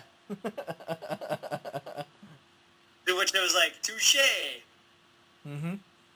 But then the way that they escaped, and then, that escape turns into this chase with the cops, and then, dun-dun-dun-dun, Batman comes in to save the rescue. It was like, finally, yes, awesome. Bruce is going to hopefully not get his butt kicked too soon. And then, because as we saw from the trailer and from the poster that I have, you knew well ahead of time Bane was going to give Batman a beatdown at some point. It was coming. We knew.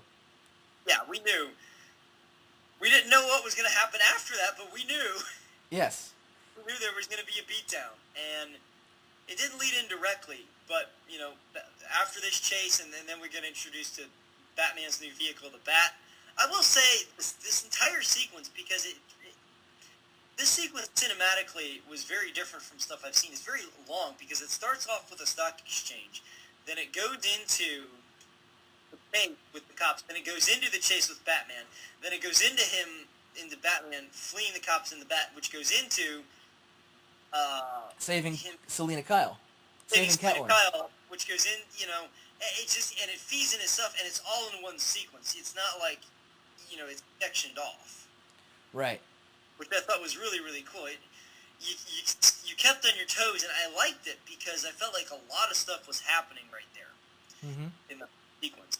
I have to say, and it didn't take me out of the movie at all, but it was just kind of like, I had a very strange moment because, and I said, and I'm going to preface this because I know that on our original episode, when we were talking about my original introduction to the character, I didn't realize until after we did that episode that there was some important stuff I left out, such as the dark times for me. There was a period of time where, between when I was about 6 or 7, and then when I discovered Batman the Animated Series and Good Batman, I hated the 60s show. There was absolute hatred towards it. Because, to me, that was like going from watching Monty Python and thinking, that's Batman, to watching Braveheart. Watching Monty Python on Underground and thinking that's the Middle Ages, and then watching, when you get introduced to, Batman the Animated Series and Batman 89 too, that's like seeing Braveheart and realizing, oh, that's closer to history. So I had a tremendous hatred for the 60s show. And then when I met our mutual friend Steven, that's when I started to realize, oh, okay, it's supposed to be funny. They're taking it in a different way. There's, it's theater of the absurd, and it is good theater of the absurd. The reason I say that is because when you have Batman and Catwoman fighting on the rooftop, I actually, the first time I saw that, I started going, da-na-na-na-na-na-na-na. Because I caught myself like, it's okay, Matthew. You're allowed to do that now. You have a fondness for it now. It's okay. The thing is, it did not take away from the drama or the seriousness of that movie or that scene at all. But I found it very odd that I was hearing that music. The thing is, though, it's the fact that it's fun, Yeah. Silly Batman or serious Batman. It was a fun scene, and we got to see two costume characters, both Batman and Catwoman, fight bad guys on top of a rooftop in a Chris Nolan film. Yeah. That was awesome. Yeah, so, it's one of those things where it's either silly Batman or serious Batman, but regardless, it's fun. That's what it's supposed to be at the heart of it. That's true. I hadn't thought of that, but that's a good point. It is fun, and that's one thing that this film does well, is it has a lot of fun moments to it, even though it's got a lot of stuff going on. Yeah, a lot of serious, but some fun at the end of it, too. Oh, yeah, definitely. I kind of forget what happens between there and the fight. You may have to help me out with that. The fight between Batman and Bane? Yeah. Okay, well, the reason why the stock exchange happened is because Selina had sold the fingerprint to one of the people who wanted to get on the Wayne board. Yeah, Daggett. That's right. Daggett. And so Daggett pretty much bankrupted Bruce Wayne. Oh, yeah. And so, I believe her name is Miranda Tate. Yeah, we can go with that. Yep. She was asked to step in and get on the Wayne board so that Daggett could not take control. Yes. And in doing That's so, why I do not want Daggett taking control. Because he's a jerk. Well, actually, because there's other stuff going on behind the scenes that you don't realize till later. Right. So, but in doing so, in entrusting her to be on the board, he also entrusts her, Miranda Tate, with, because she had been seen before trying to say, Bruce, like, we haven't seen you. What about this clean energy project I've been wanting? Yeah. And so finally, he shows her the result of her funding, and he's like, well, here it is. Why don't we turn this on? Why don't we use it? He's like, I can't, because someone will turn this into a weapon. Someone will make this into a bomb, and I cannot trust people yet with this. I'm trusting well, yeah, you. Because there were some design aspects of it that weren't quite cleaned up yet. He didn't want to turn it on until those issues had been taken care of. And, she's like, well, the person who wrote that paper about how to turn this into a bomb, he died a couple months ago. Or so we thought. Or so we thought. And he's like, doesn't matter. Someone else could figure it out, and I don't want that to happen. So, after that sequence where she is put on the board and Daggett is thwarted, also during that time, the reason why the Catwoman and Batman duo fight was happening was he had promised her a device, a fresh start, a clean slate. Clean slate, if you will. Yes. And he lied. Yeah. And set her up. Right. And so, through that, we learned that... Not but Daggett. Right. I just want to clarify here.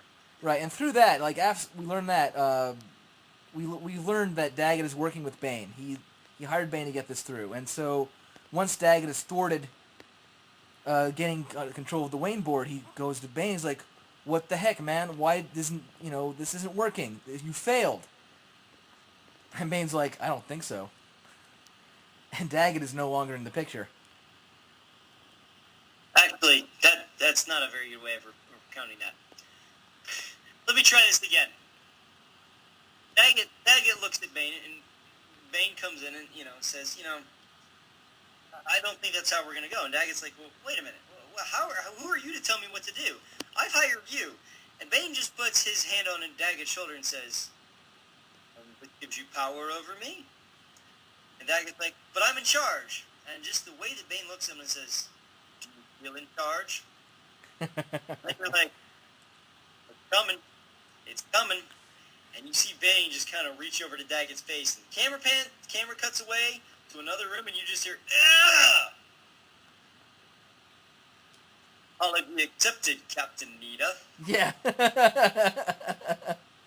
It's like, listen. I mean, the way that Bane takes people out, he is such a great movie villain.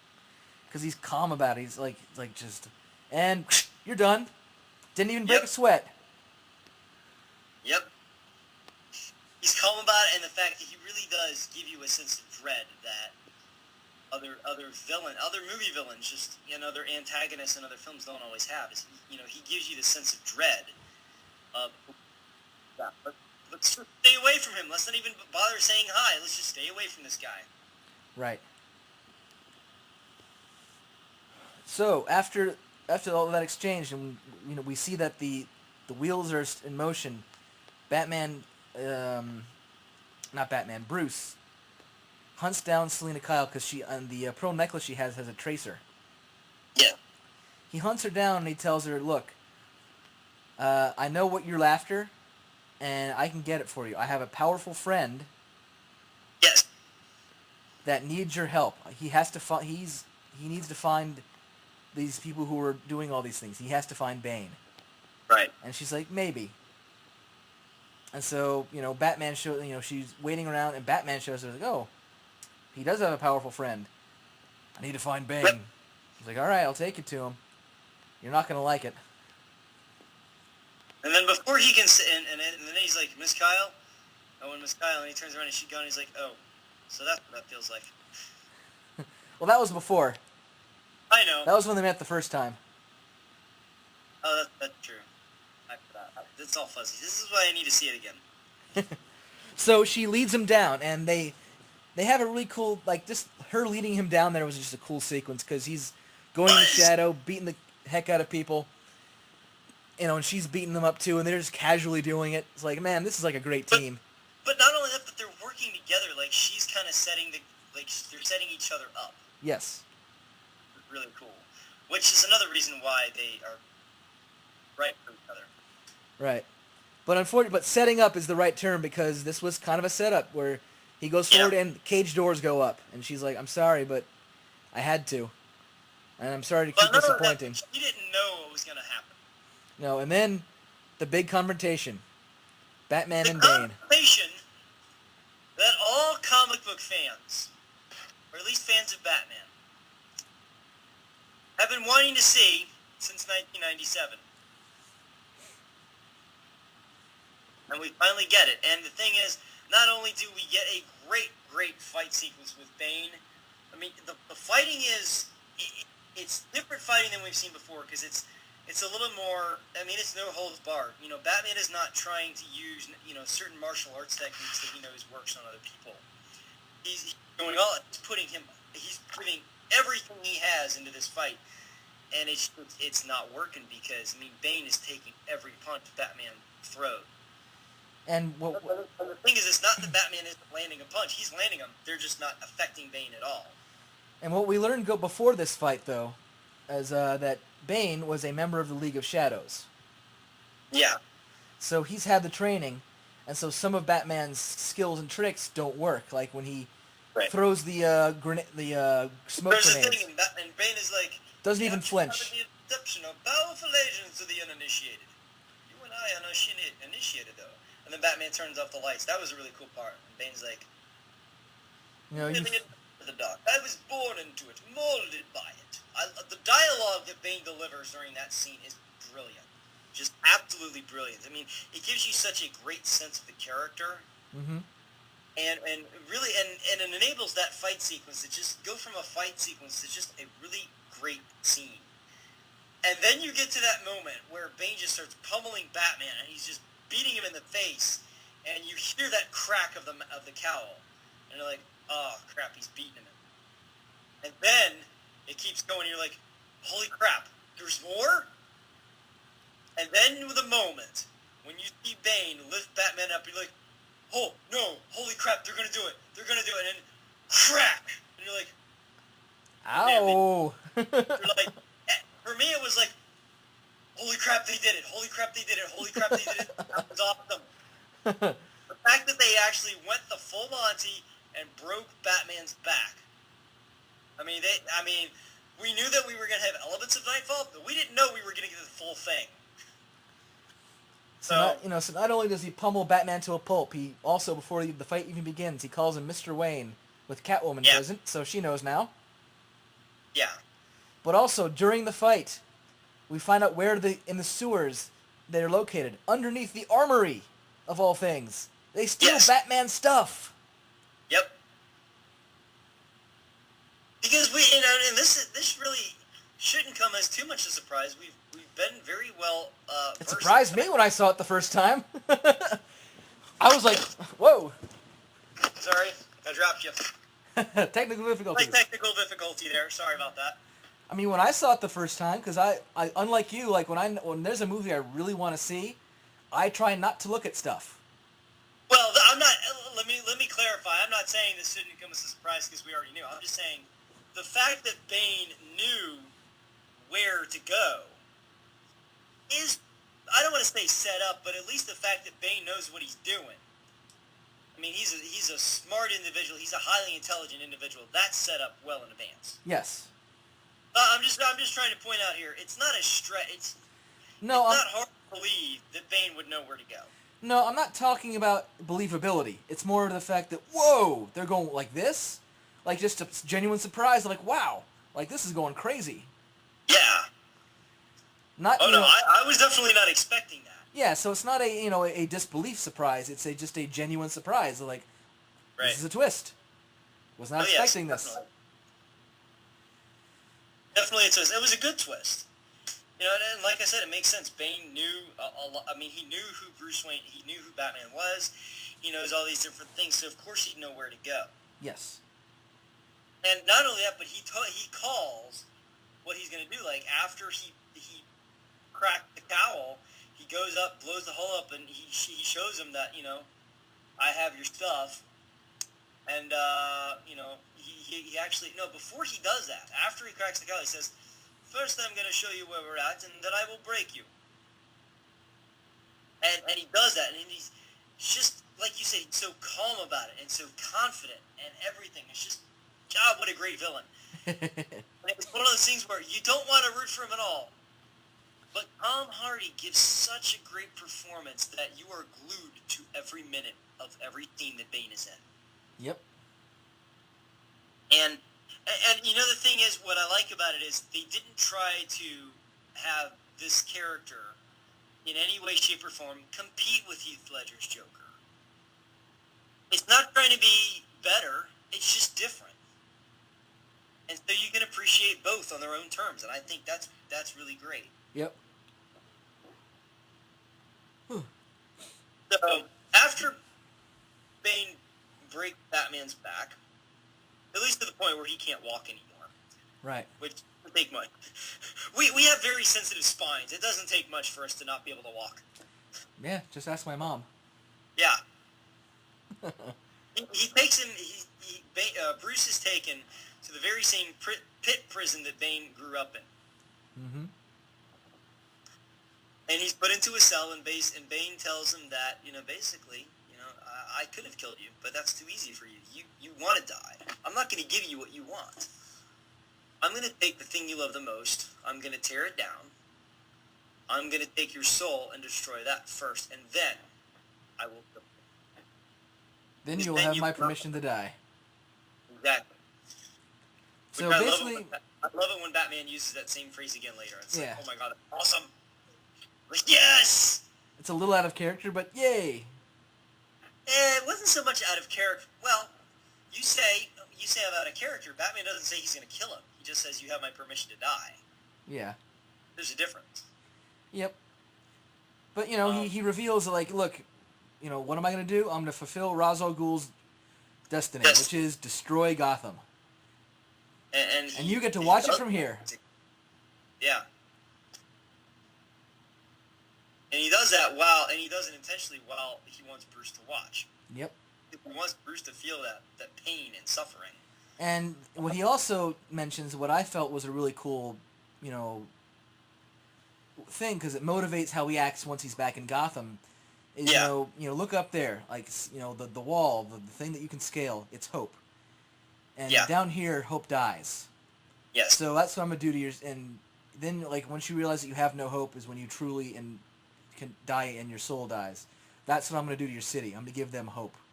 But ultimately, they're not going to actually have any. Yep. Because I am going to destroy it. And two kind of, well, no, I'm kind of jumping ahead, but at this point, we go back to Gotham. And I don't remember all the story points, and it's in an hour. I'm not going to be able to talk about all the story points in full detail. Yeah. But when we do go back to Gotham, we know that Bane and his army are starting to take over, at least through Wayne Enterprises, where they full on take over Wayne Enterprises at this point. Because he's taken out Batman, he's like, okay, I've got the armory. Okay. Well, really, actually, I mean, the thing is, you're not really jumping that ahead, because literally the next, I think, sequence is the fact that he goes back to Gotham, and he takes over. He does the big Super Bowl scene. Well, not Super Bowl, but like the big stadium scene. All the bridges get blown up. Right. And he's isolated them, and he gets on the mic and And now we get into No Man's Land. Yes. So now we're in a whole new storyline. That's what I loved about this. I mean, we took the night. Obviously we have the Nightfall elements, but another thing I want to mention is we have elements of the Dark Knight Returns. I mean, the fact that Bruce has been retired for 8 years. That's how the Dark Knight Returns was set up. It starts off where Bruce Wayne hasn't been Batman for 10 years. And so it's an older Bruce Wayne. He's already kind of, I don't want to say he's beaten down, but he's not the younger man he was. Right. And, they did a great job of that film, or not film. Well, it's actually becoming a film now. It's one of the animated films. But a great job with that storyline in the sense of, okay, we have an older Bruce Wayne that has to come back, that has to learn how to do this again. And even to an extent, the way that the film ends, where Batman dies, but Bruce Wayne lives on. That's kind of worked in there too. And so we've already seen the Nightfall elements with Bane and, the breaking of the Bat. And now we're getting into the No Man's Land elements of, okay, now Gotham is secluded from the rest of the country. Bridges are blown. There's desolation about it. It's being run by, this guy and his army. And how does the public deal with that? Well, the public deals with that through Jim Gordon and John Blake. Because they're the only two guys that are going to step up and, do something about it. And so they pull in all the cops they can to do what they need to do. Yep. So basically we kind of are seeing back and forth between what's going on in the city and Bruce trying to recover. Trying to get back into shape and escape the pit and come back to Gotham. Yes. And that is so, Bruce's quest. And from a storytelling aspect, that's there are stories that have done this before, or films that have done a similar. This is not a story that's uncommon, but I think that the way that this was done was just, man, it was so good. Bruce now has to overcome the physical experience of having a separated disc in his spine, to relearning how to walk, to rebuild his body, and also rebuild his mind, because he can't just get out of the pit on his strength alone. He has to, on his physical strength, he has to also incorporate his emotional strength and his emotional strength and psychological strength to overcome the fear of falling into the pit, from the pit. At the same time, we have Catwoman trying to get out of town because she wants to get away from Bane, but she ends up staying because, well, she can't go anywhere now. Yeah. And at the same time, you have, I will say, Jim Gordon. That it's funny. I remember when I was talking to you before about how, as much as I enjoy these films, we didn't get a Batman that's a veteran Batman, that's the all-knowing Batman, that's, and because one of the things that I liked about this character growing up in the 60s show, in the animated series, was that he was a character to look up to. I mean, yes, there's relatability there, but something about the character that I could always look up to and I could always aspire to be, it never really felt quite there in these films. Well, the Jim Gordon character in this movie is very much the veteran Jim Gordon that he's been on the force for a while, and he knows how to work with his men better. And I feel like Gary Oldman's performance is just stand out in this movie, because he really, you really look at what Gordon goes through in this film compared to the other two. It's astounding that the man can continue to do his job and to do it for the people of the city, because his family left him. Wife and kids up and left him because they couldn't deal with it. And yet he continues to march on and continue the mission. I mean, Jim Gordon is a true soldier in that regard. Mm-hmm. I mean, it's not to say that he doesn't love his wife and kids, but, he realizes that his duty is to the people of Gotham, and he's not going to let that falter. He's going to continue to do that, even in the face of this incredible danger that Bane provides. Yep. So one thing that we know is going on is they've found that device. They armed it. They brought out the doctor. They killed him in front of everybody. Yes. And actually, it was funny when I saw that with my dad. And Bane's like, and Bane goes through and he's like, "Oh, what's your name?" Pablo. And how, who can disarm this weapon? Only I can. My dad's like, "He's a goner." And he was right. Yeah, he was, because he just snaps his neck right in front of everybody.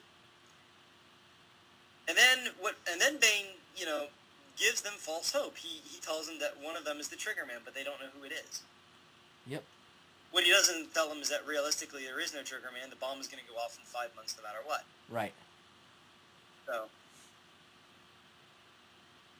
which I find very interesting, because when people, they were up, I don't know if reviews, but there were some comments online about people like, "Oh, well, Bruce Wayne just, how do you get his back fixed in a week?" It's like, it took the course of 3 to 4 months, at least.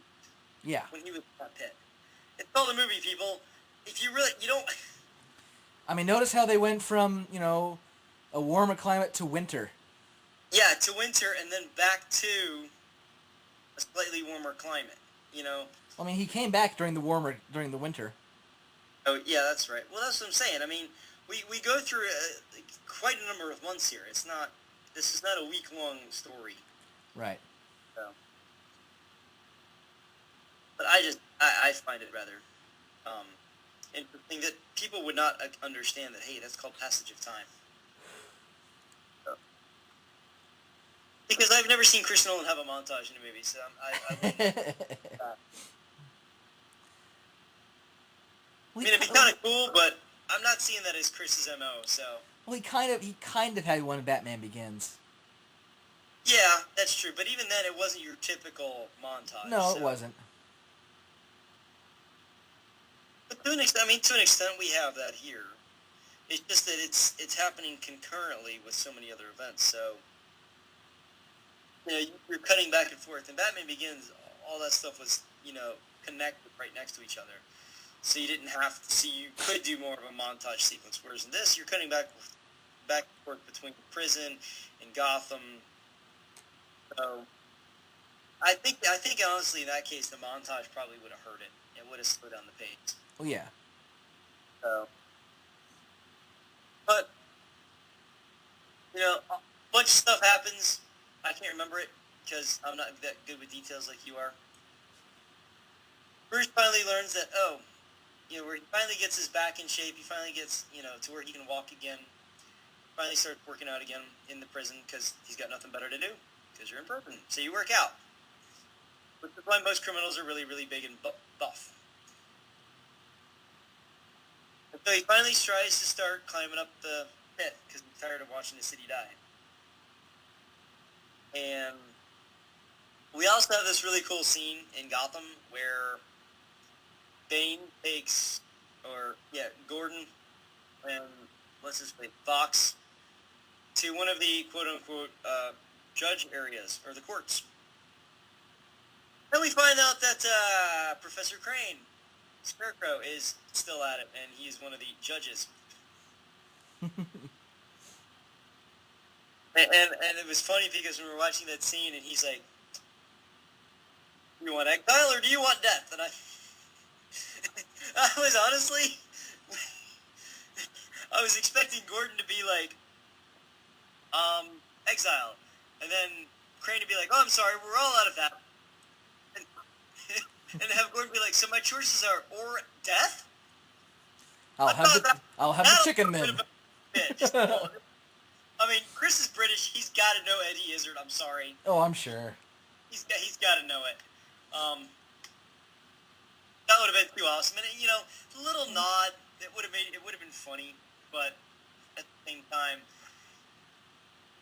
it was still nice. It was actually what I found it funny was the fact that there was a big uproar of laughter at the midnight showing when just the fact that Crane was the Scarecrow or Crane was the judge. Yeah, but also the fact that it kind of did work in that humor of, because we did see Exile first with somebody else, like the guy who was working with what's his name, Daggett.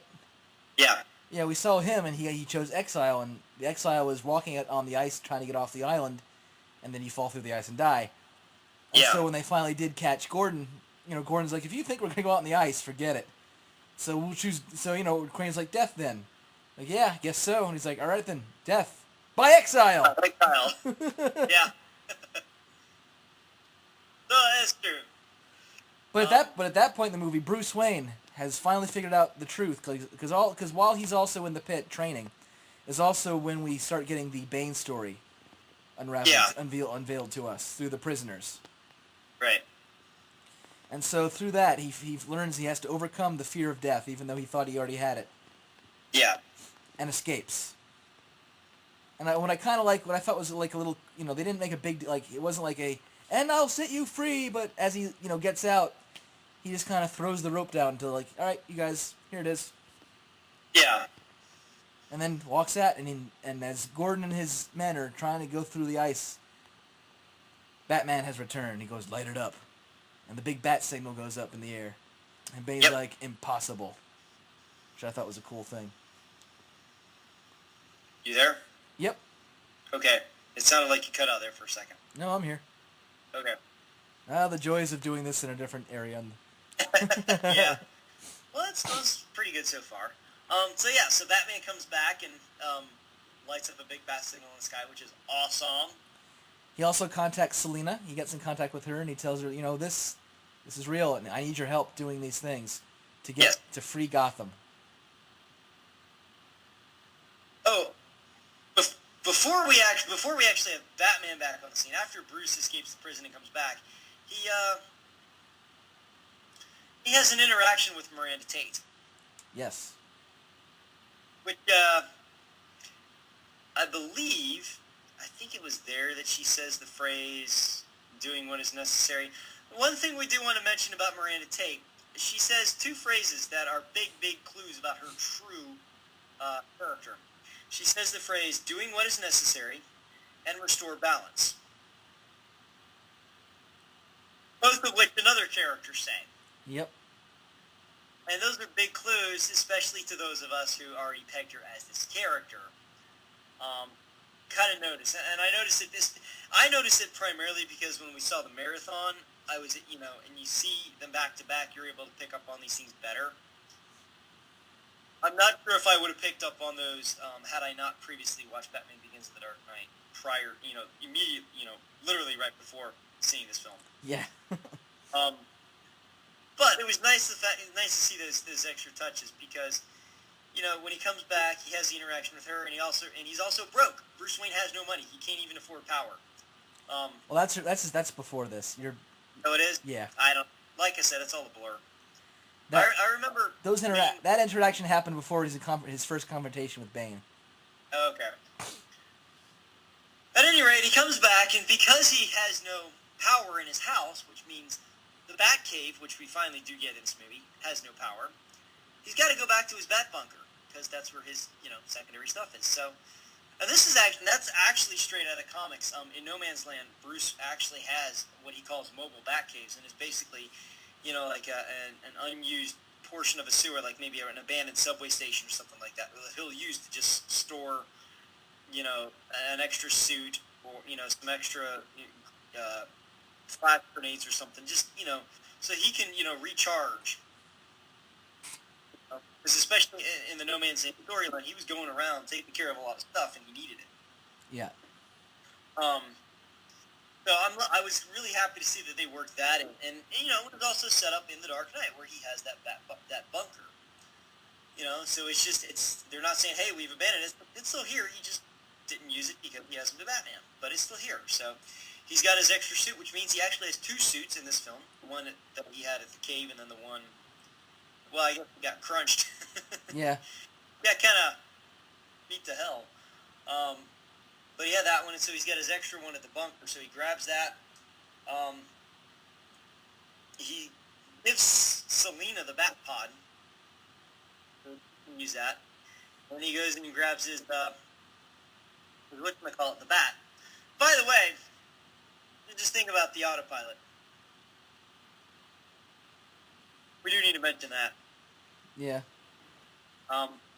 We just did.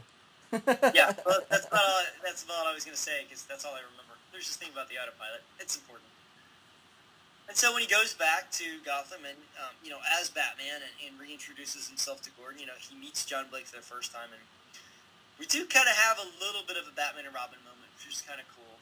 I did like the fact that after Batman takes all these guys, and John Blake's like, you missed the spot. Batman picked the guy, finished him off. I'm like, that's pretty awesome. And that right there really actually probably more defines the Batman-Robin relationship. They can fight together, and at the same time, Robin can make a whip, but it's not cheesy. You missed the spot. Yeah. It's kind of humorous to the audience, and it's kind of humorous to the Robin character, in this case John Blake, but Batman, takes him out, moving on. I thought that was pretty good. So then we basically get into the war. The war of Gordon and the cops, led by the symbol of Batman. And then you have versus Bane and his army, which is cool. And so, who was? It was the missile set off by that one tumbler that Batman has to evade, which is pretty cool. Yeah. It was a cool sequence. That all, it's a full-on war. Pretty cool. They did that with about a couple thousand extras. The fact that it was all shot for real was pretty cool. Yeah. And then we actually get into the rematch, because, you fight a guy, and he beats you really bad. You want revenge. You want payback. You want to get that guy.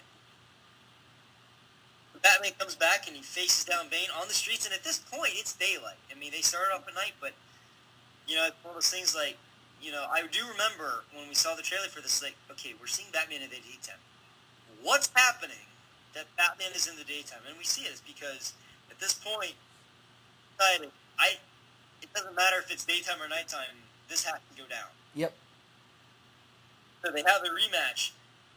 And it starts off better. So, I mean, you can just tell when Batman gets on the top of the steps and he's solid and much more confident. He's ready to take down Bane. Pretty different than when he first faced him. Yeah, it's full on. And then there's that one part where Bane is just literally like, he's given him so many punches at a certain time where he actually punches the pillar behind Batman. You know that there's a lot of force behind it, but he's just going so fast. Yeah. And then it just kind of starts to enrage Batman even more. He just starts pummeling Bane to the point of, he actually breaks his mask open. And that's another thing, too, is the fact that they do explain why Bane has the mask on. It's a pain reliever. We're not really and obviously it's some sort of pain reliever that has to constantly be in a system because as soon as Batman finds that, knows about this, he goes for it. And as soon as he breaks a tube, Bane is in immediate pain. Yeah. Not so much, oh my God, you broke my mask. It's like, I can't do this anymore. So. Well, he's still fighting, but his concentration is now not perfect because he's now has to deal with, excruciating pain, still gotta fight. Pain, fight, and he busting through a wall into a building. Right. And he has him down, and Miranda Tate was there, and he takes out somebody, he hands her a gun. It's like and they sort of like guard the door kind of situation. Yeah. And when he gets Bane down, he's like, that's when he tells, Bane, you gotta tell me where the trigger is, you gotta disarm this, and then you have my permission to die. And he tells him, like, you, the son of Ra's al Ghul, and all of a sudden, but I'm not. He's like, but I'm not the son of Ra's al Ghul, I didn't escape the pit. He's like, what do you mean? And all of a sudden, stab! I did. From Miranda Tate, a.k.a. Talia. I can't say that I've known, but I've assumed ever since this character was announced. And the reason is funny because me and everyone at BatmanOnFilm.com and in Modern Myth Media, we assumed that Miranda Tate was Talia only because when they released her name, when they released the character name, it was, Christian Bale is returning as Batman. Gary Oldman is returning as Gordon. Morgan Freeman's returning as Lucius Fox. We got Anne Hathaway as Selina Kyle. We've got Tom Hardy as Bane. We've got Marion Cotillard as Miranda Tate. And we've got Joseph Gordon-Levitt as John Blake. And all us Batman friends are going, okay, that's nice. Miranda Tate and John Blake. Those cannot be their real names. What's going on here? I mean, it was one of those things that's like, that was the red flag right away. It's like, those do not belong. You do not, in your list of main characters, you just do not throw out random character names. Especially with well-known actors. Yep. And so it was, in fact, the funny thing was, Marion Cotillard, she was actually full-on asked, is your character really Talia? Like, no. Well, she had to lie. I know she did. But I just find it amusing that it's like, it's like, they should have realized, they figured it out. We didn't, it's like, they're smarter than we thought. Which is good. I mean, because these films take themselves seriously. They don't talk down to the audience. But I will say this. As a person who was assuming it, it was like, I knew it. And the clues of doing what is necessary and restore balance, that's what Ra's al Ghul said. So as soon as I heard her say those lines, I'm like, that's point number one. I was like, she's got to be it. I'm waiting for the confirmation in. Stab. I am. There it is. And I was probably the only person in the audience that was like, I knew it. I could have told you this a while ago. But it was really neat to hear the audience reaction of, oh my God! It's like, yeah, okay, I guess, but then again, I was looking at it through a different thing. I was looking at it from the standpoint of, I'm looking for it. I'm looking for that aspect of that character. And when you're looking for it, you're going to see it. Yep. So that's kind of why, I wasn't looking for it. I got to see it and experience it like that. So it was fun. That's good. Well,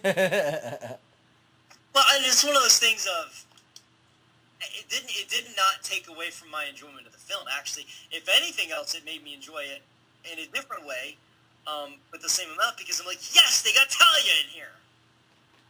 Because that was certainly one of the things, like, okay, well, if they bring back the League of Shadows, and especially also that, like, if earlier in the film, I mean, they bring up the fact that, the League of Shadows, they're talking, Bane's mission is to fulfill Ra's al Ghul's destiny. You're like, where's Talia?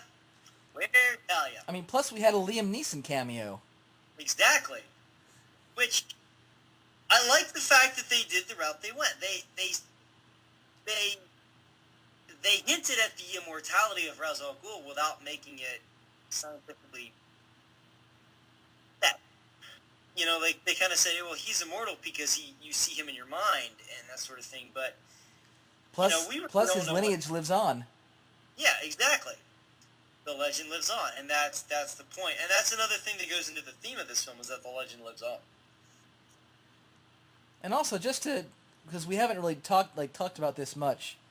Yeah. So just to give the idea of the mentality and like the fact that here Talia is, a knife in Bruce's side, explaining her intentions. She reveals that I am the trigger person. She literally has the trigger. Yeah. And unbeknownst to her, Jim Gordon is putting a device so that she can't trigger it remotely. But the thing is, she tries. She hits the button. And the thing is, both her and Bane are there with the bomb. They weren't planning on escaping. Oh, no. So it's one of those things, they were committed to doing what they were doing. So that's like that character motivation, But that's part of the being of the League of Shadows. I mean, even Ra's al Ghul was not planning on leaving Gotham in Batman Begins. Right. So, but I'm just saying, but they're not coming back. You're committed to this goal and seeing it through. Right. So just a very cool characterization of how like that someone with that mindset works. Oh yeah. So they have to go to Plan 2 where they have to physically get the device. Yep. And so Batman gets in the bat and they race after the truck it's in, and they finally disable the truck and. With Talia's dying breaths, because like she was in the truck and it careens off and she gets injured, and she's laughing and they're like, why? And she's like, I not only did I have access to this device, I also had access to its warning codes and emergency codes, and she reveals that she had set it off so that they can't reset it, so that it's gonna go off now no matter what. So Batman now has to make the ultimate sacrifice. And like, no, you don't have to do this. And he's like, no, I have to. So he straps the bomb to the bat. Yep. Sounds like and we'll create a bat bomb. Some days you just can't get rid of a bomb.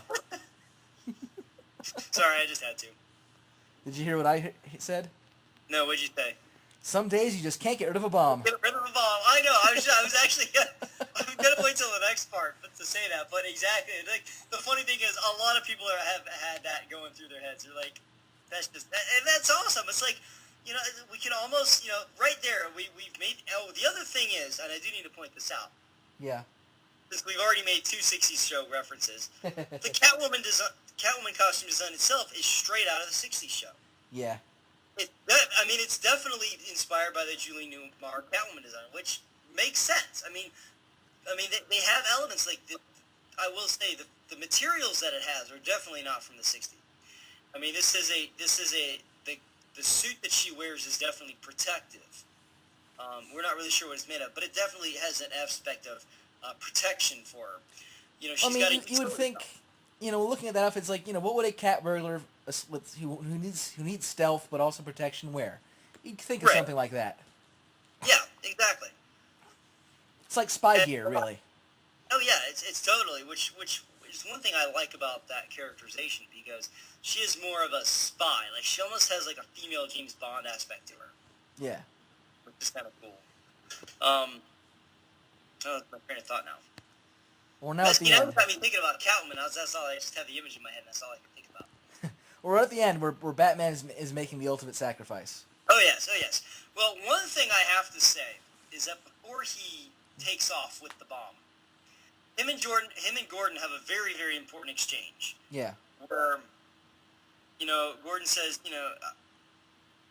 I never cared who you were. You were always the Batman, and that was good enough for me. You were the hero that we needed. And Batman looks at him and says, that hero can be anybody. Even even a man simply putting the coat over the shoulders of a young boy to remind him that the world hadn't, that wasn't falling apart on him. And right then, Gordon knows that it's Bruce Wayne, and what a great moment, because Batman doesn't flat out tell him.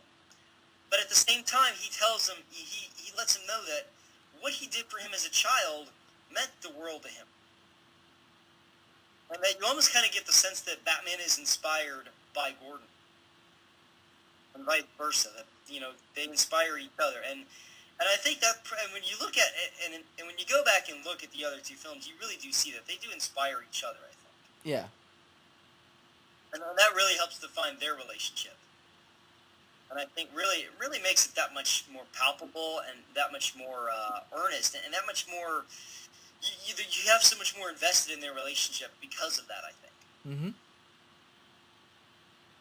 But, it's a great line.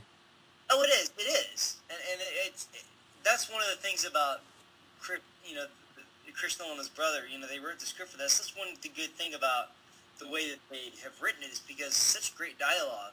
You can accomplish so much with so little. Yep.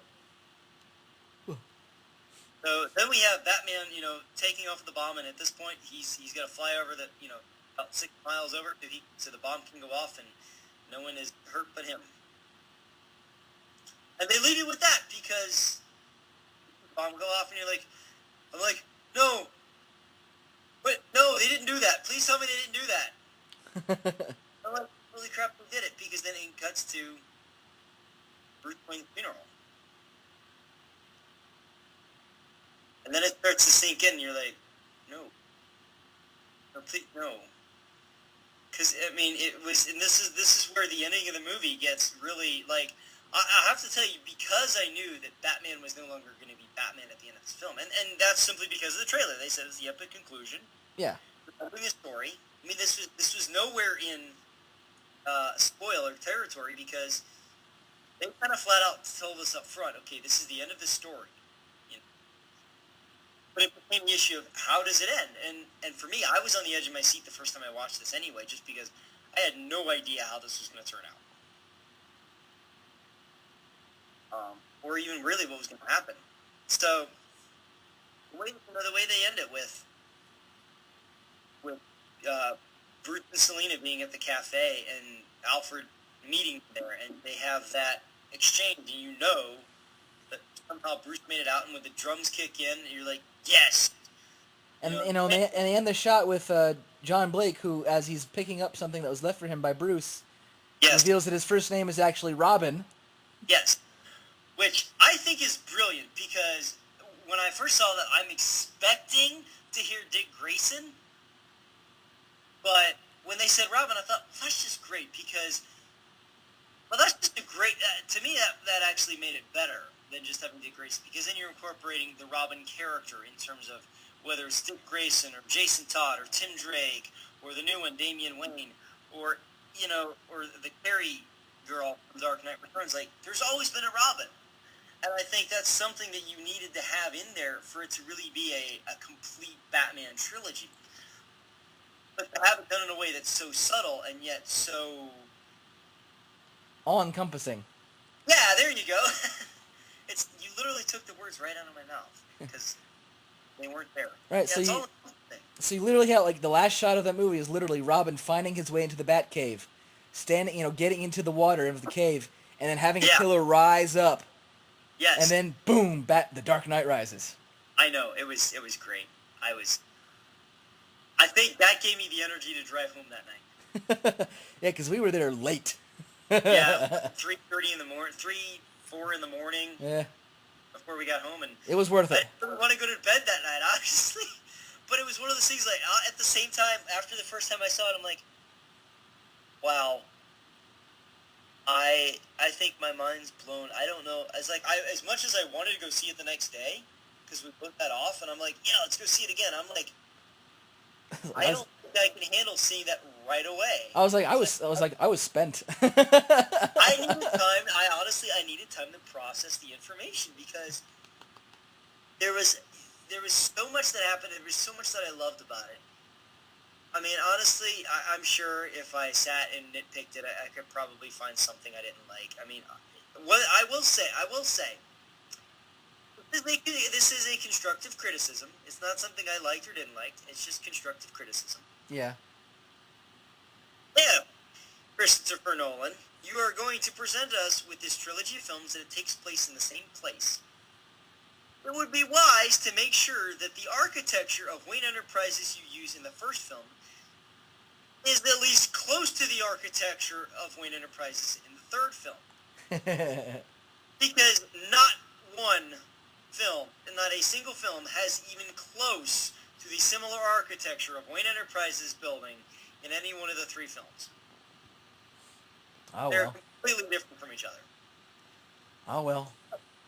Yeah, that's my only complaint. I mean, the score, Hans Zimmer did a great job of presenting us with similar themes and tones and motifs that he's used in the previous two films, while at the same time making it fresh and really giving both Bane and Selina their own, I can't really say theme, but tone. Like, I mean, with Bane, you have that constant, deshe, deshe, basara, basara, deshe, deshe, basara, basara, and that rhythm is continued in the percussion section, and with the horns. When you get to Selina, when you have her on screen, there's a more seductive sound. It's a little bit more with the strings, and it's just, I mean, it sells it as Selina. Like I said, I can't call it a theme, but it's a motif that's really used, and it's a style that's used really well. And then, of course, we have the Batman motif and style that's used there. And, I really need to find somebody to try to see that movie, because I need to go see it again. Before I just kind of have, one about it. Okay. But before I tell you that, I did want to share that, at the end, when, we think Batman is dead, and, as we're leaving the theater, my dad's telling me, I was about ready to cry at that point. I got news for you. Bill Raimi said that he actually bawled like a baby at the end of this movie. This is kind of like, this is, as a guy, this is your pass. You're allowed to cry at this movie. There are only a few movies that men are allowed to cry at. This is one of them. Godfather Part 2 is another one. I have not seen that, but I've heard that that's one of those. I still have to see the first Godfather movie. Yeah. We do need to sit down. Maybe we'll do that one day. Maybe we'll do a Godfather review. We should do that. That'd be good. My only one complaint, and it's not so much a major complaint, Yeah. is the fact that, for the most part, I'm not, nitpicking the fact that Bane's voice sounded muffled. I actually heard everything. It's fine, so I don't know why. I mean, I do know why. It's fun to pick on it, but, my big complaint with the Bane voice is the fact that at certain points, he goes high-pitched for some reason, and I'm just really? Why? I think that's just the inflection in his voice. I know. I mean, it's just kind of weird. The one that gets me all the time is when he goes, "Of course," at the beginning. He's like, "Of course," and it's really, you want to go, "Oh," and it's it sounds awful. Of course. That's just the inflection of his voice, and that's just based upon the accent. He went with more of an Eastern European accent as opposed to a Hispanic accent. I don't know. I just found it. There's a lot of things I like about that, just because it's so different from what we were expecting from what we've heard. Yeah. It's also a very difficult accent to really master. Yeah. Because you really can't pin it down on one thing or another. But yeah, I mean, I'm looking forward to seeing it again whenever that is, when it comes out on DVD. Yeah. Because, twice theaters is enough for me. It's not really enough for me, but I can only afford to go twice right now. Yeah. That's part of Well, it. and plus, unless I had another person that was like me, actually, if Hunter were here, he'd probably still go with me. Just because, hey, it's time with a friend. But I would see that movie at least 3 more times in theaters. Because that is a movie you have to see on the big screen at least twice. And the reason I say that is because there's so many plot twists, and the way that it ends is so different from what you're expecting that you have to see that movie twice just to understand it. Yeah.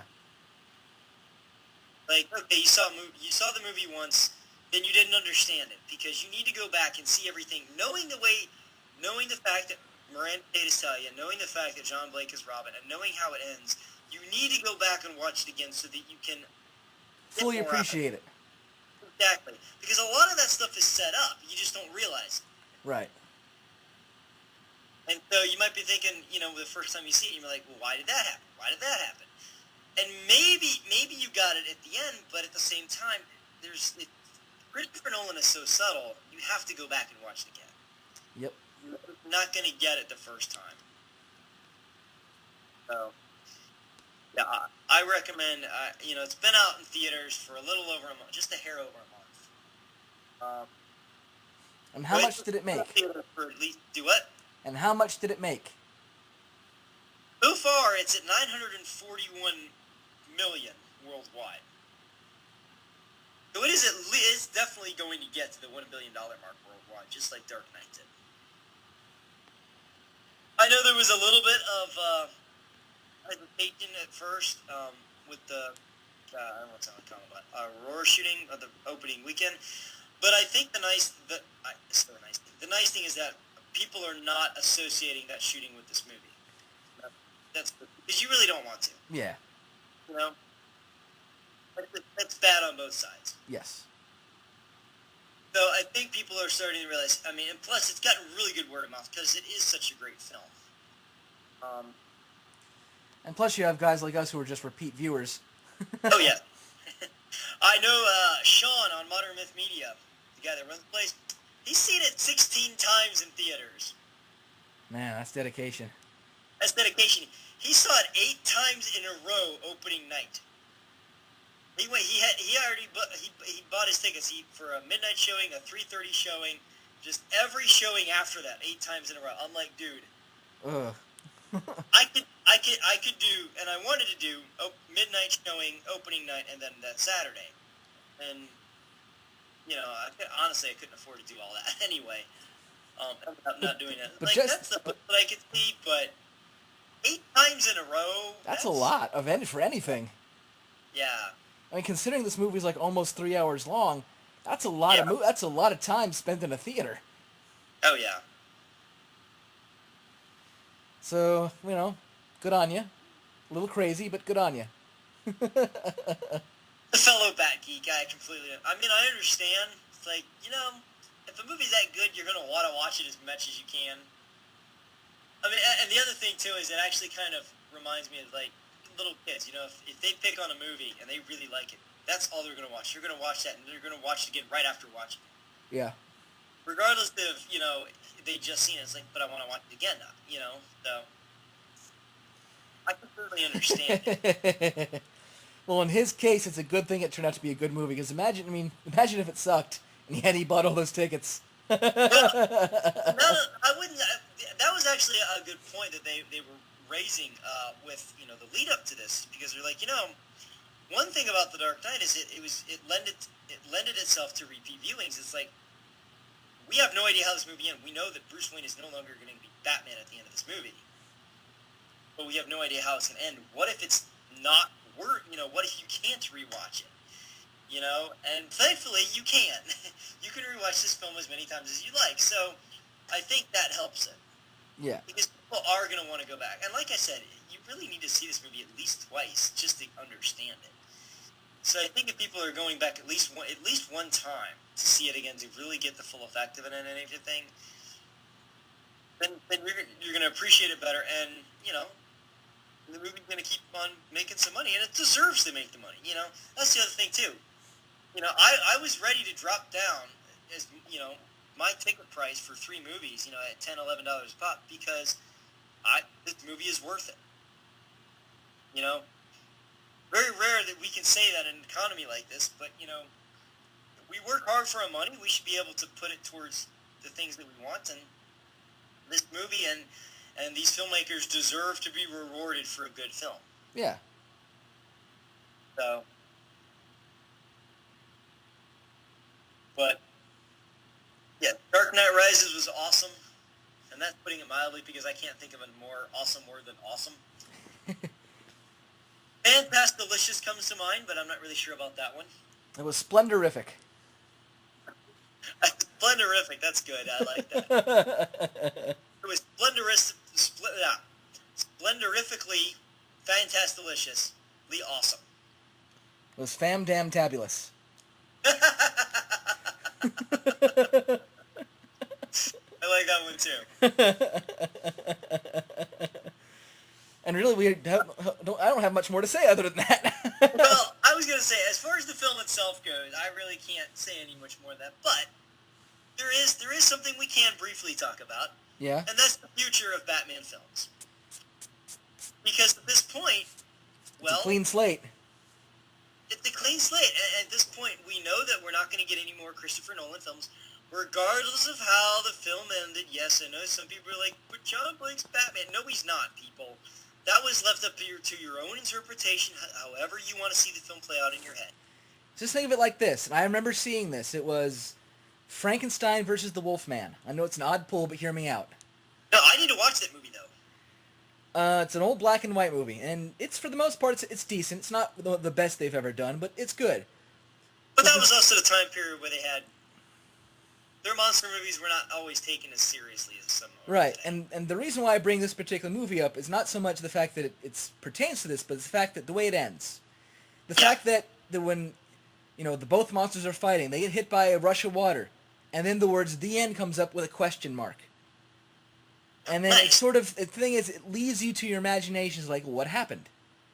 And those are the times where it lets your imagination run wild, because as I said before all this, your imagination is going to produce far better material than any movie ever will.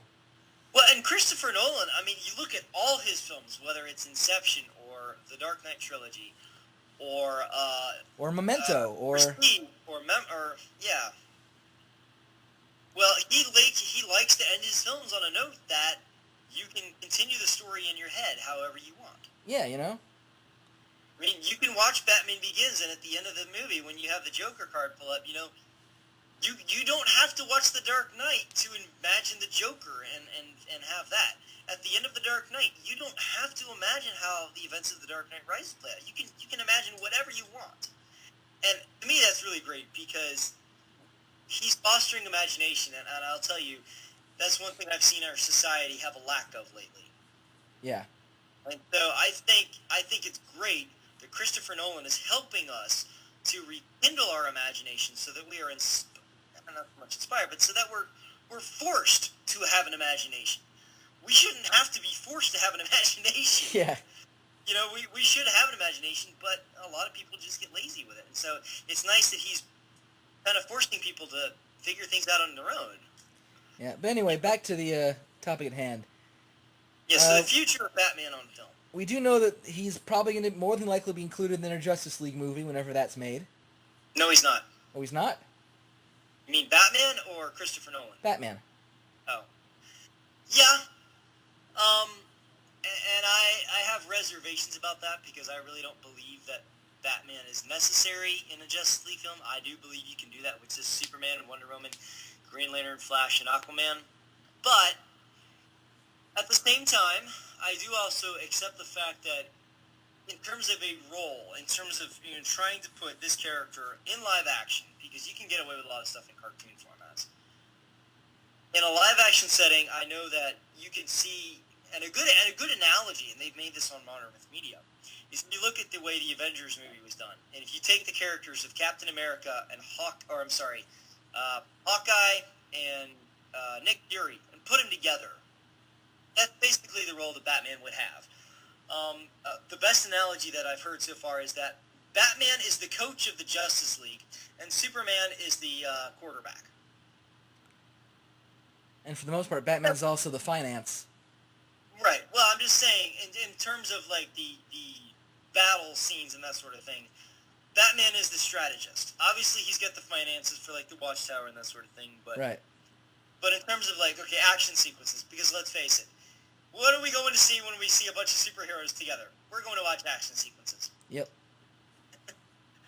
And so, you've got Batman, who's just a guy in a suit that, can do all this stuff, but he's still just a guy in a suit.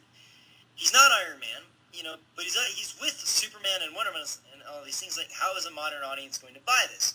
Well, and that makes sense. If he's the coach, if he's the one calling the shots, but at the same time on there, he can pick off, he can take care of lesser threats so that Superman and Wonder Woman and those people can focus on the larger threats.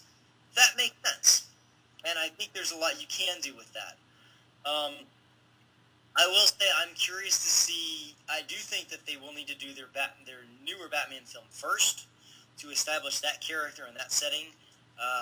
One thing I would very much like to see, and I know a lot of people out there are going, Matthew, shut up. This is a horrible idea. And I'm like, no, hear me out on this. Here's what I would like to see in the next Batman film. I would like to see Batman alongside Robin. I'll go ahead and establish Batman and Robin together, so that you can already establish the fact that this is not the Chris Nolan universe. And I would like to see them use Mr. Freeze as the villain. And the reason being, two reasons. One, I love the character. I was horribly disappointed with the version we got in the prior film. So I feel like right away, you do two things. You show people that you can have that character taken seriously, just like they did in Arkham City. And at the same time, you're already establishing the fact that, okay, there are some more fantastical elements in this version of Batman than we've seen in the Nolan trilogy. And so I think if you do those two things, go ahead and have Robin and Mr. Freeze in that film, and rise to that challenge of making it work. Don't just say, will this be a younger Robin or an older Robin? Personally, you need a 15-year-old.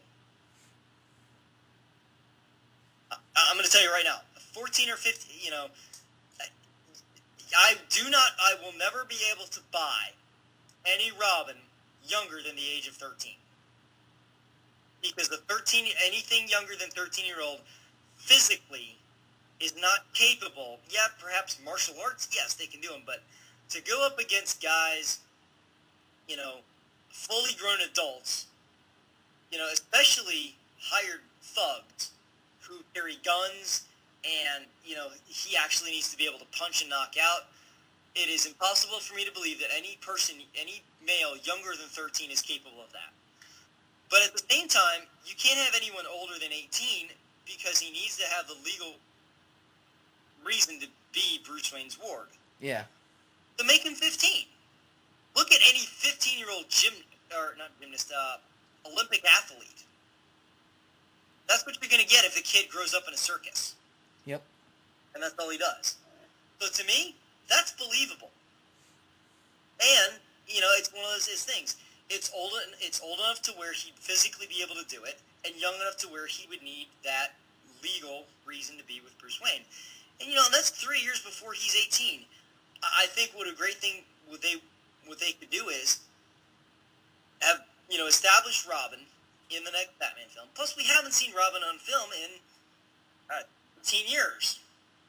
I'd like to see a live-action Robin again, especially since we have Young Justice that has done the character really well, and we have Arkham City that's done the character really well. So we can do the character really well. It's just a matter of doing it on film. And, just like with Batman, Chris Nolan did the character of Batman justice with Batman Begins and The Dark Knight Rises. Let's do that for Robin. Let's go ahead and, bring in the Robin character, do that character justice, take him seriously, and at the end of it, and let's do a trilogy where he becomes Nightwing. And then he can go off on his own thing. And at that point, you can either continue that series or you can do what you want with it.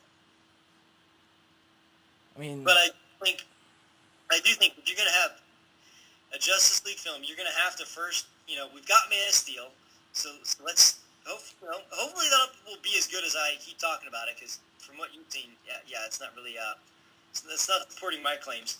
Well, we don't know yet. It's hard to hit. Can't say yet. Well, I know, but I'm just saying, provided that movie is as good as I expect it to be, okay, let's continue that story, and let's use Henry Cavill as Superman and Man of Steel as Superman in Justice League. I mean, that would make sense. Let's take care of our new Batman franchise.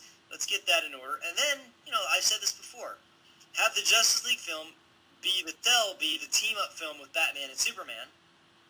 I mean, that's everyone and their brother's going to go see that. Yep.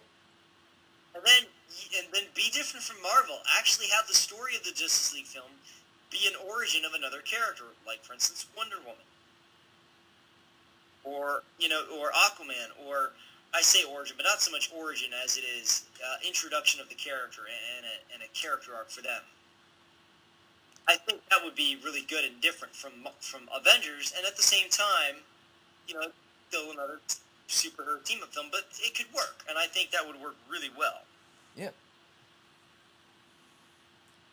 So, but I am definitely excited to see a veteran Batman who is, I say all-knowing, but, the Batman that has all the answers. I like that, because that's a character that I grew up with the 60s show and the animated series and in the comics.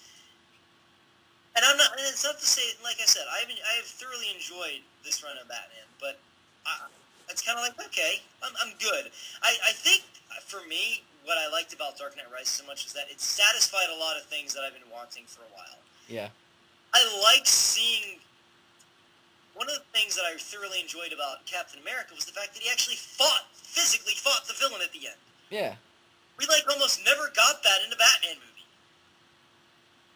There was a confrontation, but it wasn't a full-on fight. We got two really good fights between Batman and Bane, and so it was very satisfying on that level. Mm-hmm. And there were other aspects of the film that were just satisfying. It was a completion of a story. So I kind of feel like I am satisfied with the run on Batman, and I'm looking forward to see the direction that they're going to go. I'm looking forward to seeing a veteran Batman with Robin on screen together, done well. And I'm looking forward to seeing a different take on the character that hopefully will be just as well received as this take is. It's going to be different. There's no question it's going to be different, but, filmmakers, the studios, people involved, they've learned that, you can't even go near the 60s show or anything too far outside the realm of realism. It needs to be believable.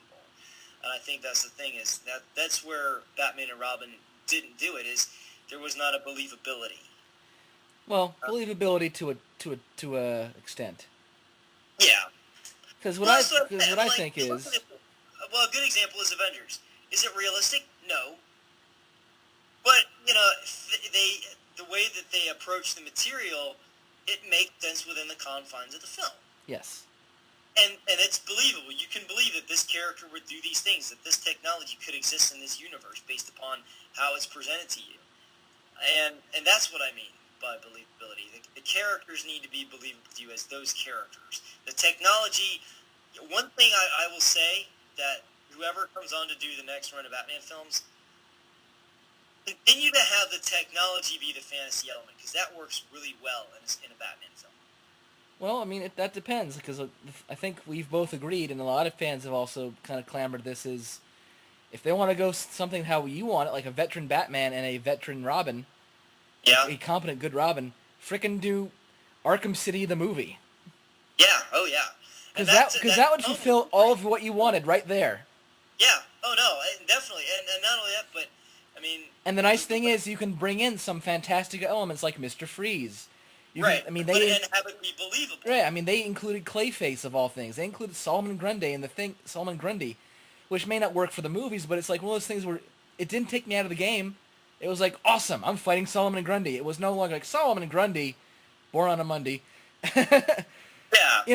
It's one of those things where, and within that game, it totally worked. So I think if you have that style in movie format, you can get away with having that Mr. Freeze. You could probably even get away with a Man-Bat. How awesome would that be if you saw a live-action Man-Bat? Well, and let's think about this. Man-Bat, and I'm not going to I don't want to make the comparison too obvious, because they really are different characters. But there is that similarity to the Lizard. Yeah. And the Lizard code worked perfectly fine. Audiences bought it, that it was believable. And one of the things that they did in Spider-Man that I think continue into the next Batman film and other superhero films is even if you look at Iron Man and to an extent Captain America, the technology, the science behind it is the fantasy element. And they use things that we have in reality and they just embellish it upon just a little bit so that it serves the purpose of the story and the character and it becomes the fantasy element, but without making it too fantastical. Right. But I think that would be a really interesting way to go. That'd be good. Let's hope they do that. And, I mean, I guess to an extent I'd like to see Man-Bat. Honestly, I'd rather see Mr. Freeze before I'd see Man-Bat. I know, but I think wanting Batman, Robin, and Mr. Freeze up front in their first debut, that may be asking much. But you know what? I'm going to ask that until I get it. Well, good luck. Even if I have to do it myself.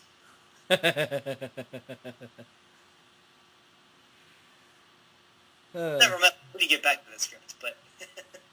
And your Freeze outfit. Yeah. Oh, I came... I think when I was talking to my brother about the actual components of the gases and whether or not, they would flow through, he said, it probably won't actually go. Like, they'll probably just kind of stay there. So I thought, well, maybe if I put a little fan on it. And then it occurred to me, it's like, Matthew, that's how air conditioning systems work. But makes sense. This totally makes sense. Form is all about function. Or the form is led by function, but yeah. So. Something like that. Anyway, I've pretty much got nothing left to say at this point. We've almost gone for 3 hours. Hooray! Really? Yeah. Well, we should have just done a commentary on the film then. Just about. I could easily talk about more. I know, but you have school tomorrow. I know. It's actually past my bedtime. I know. But anyway, I'm looking forward to it, and I have no idea what we'll talk about next, but hey, I'm looking forward to the fact that, hey, it's kind of working this way. Yes, that's always good. Hopefully we'll be able to get back on schedule. Yep. So hopefully you'll be listening to the newer episode of the Freakacast very soon. Yep. But on that note, Freaks out! Freaks out!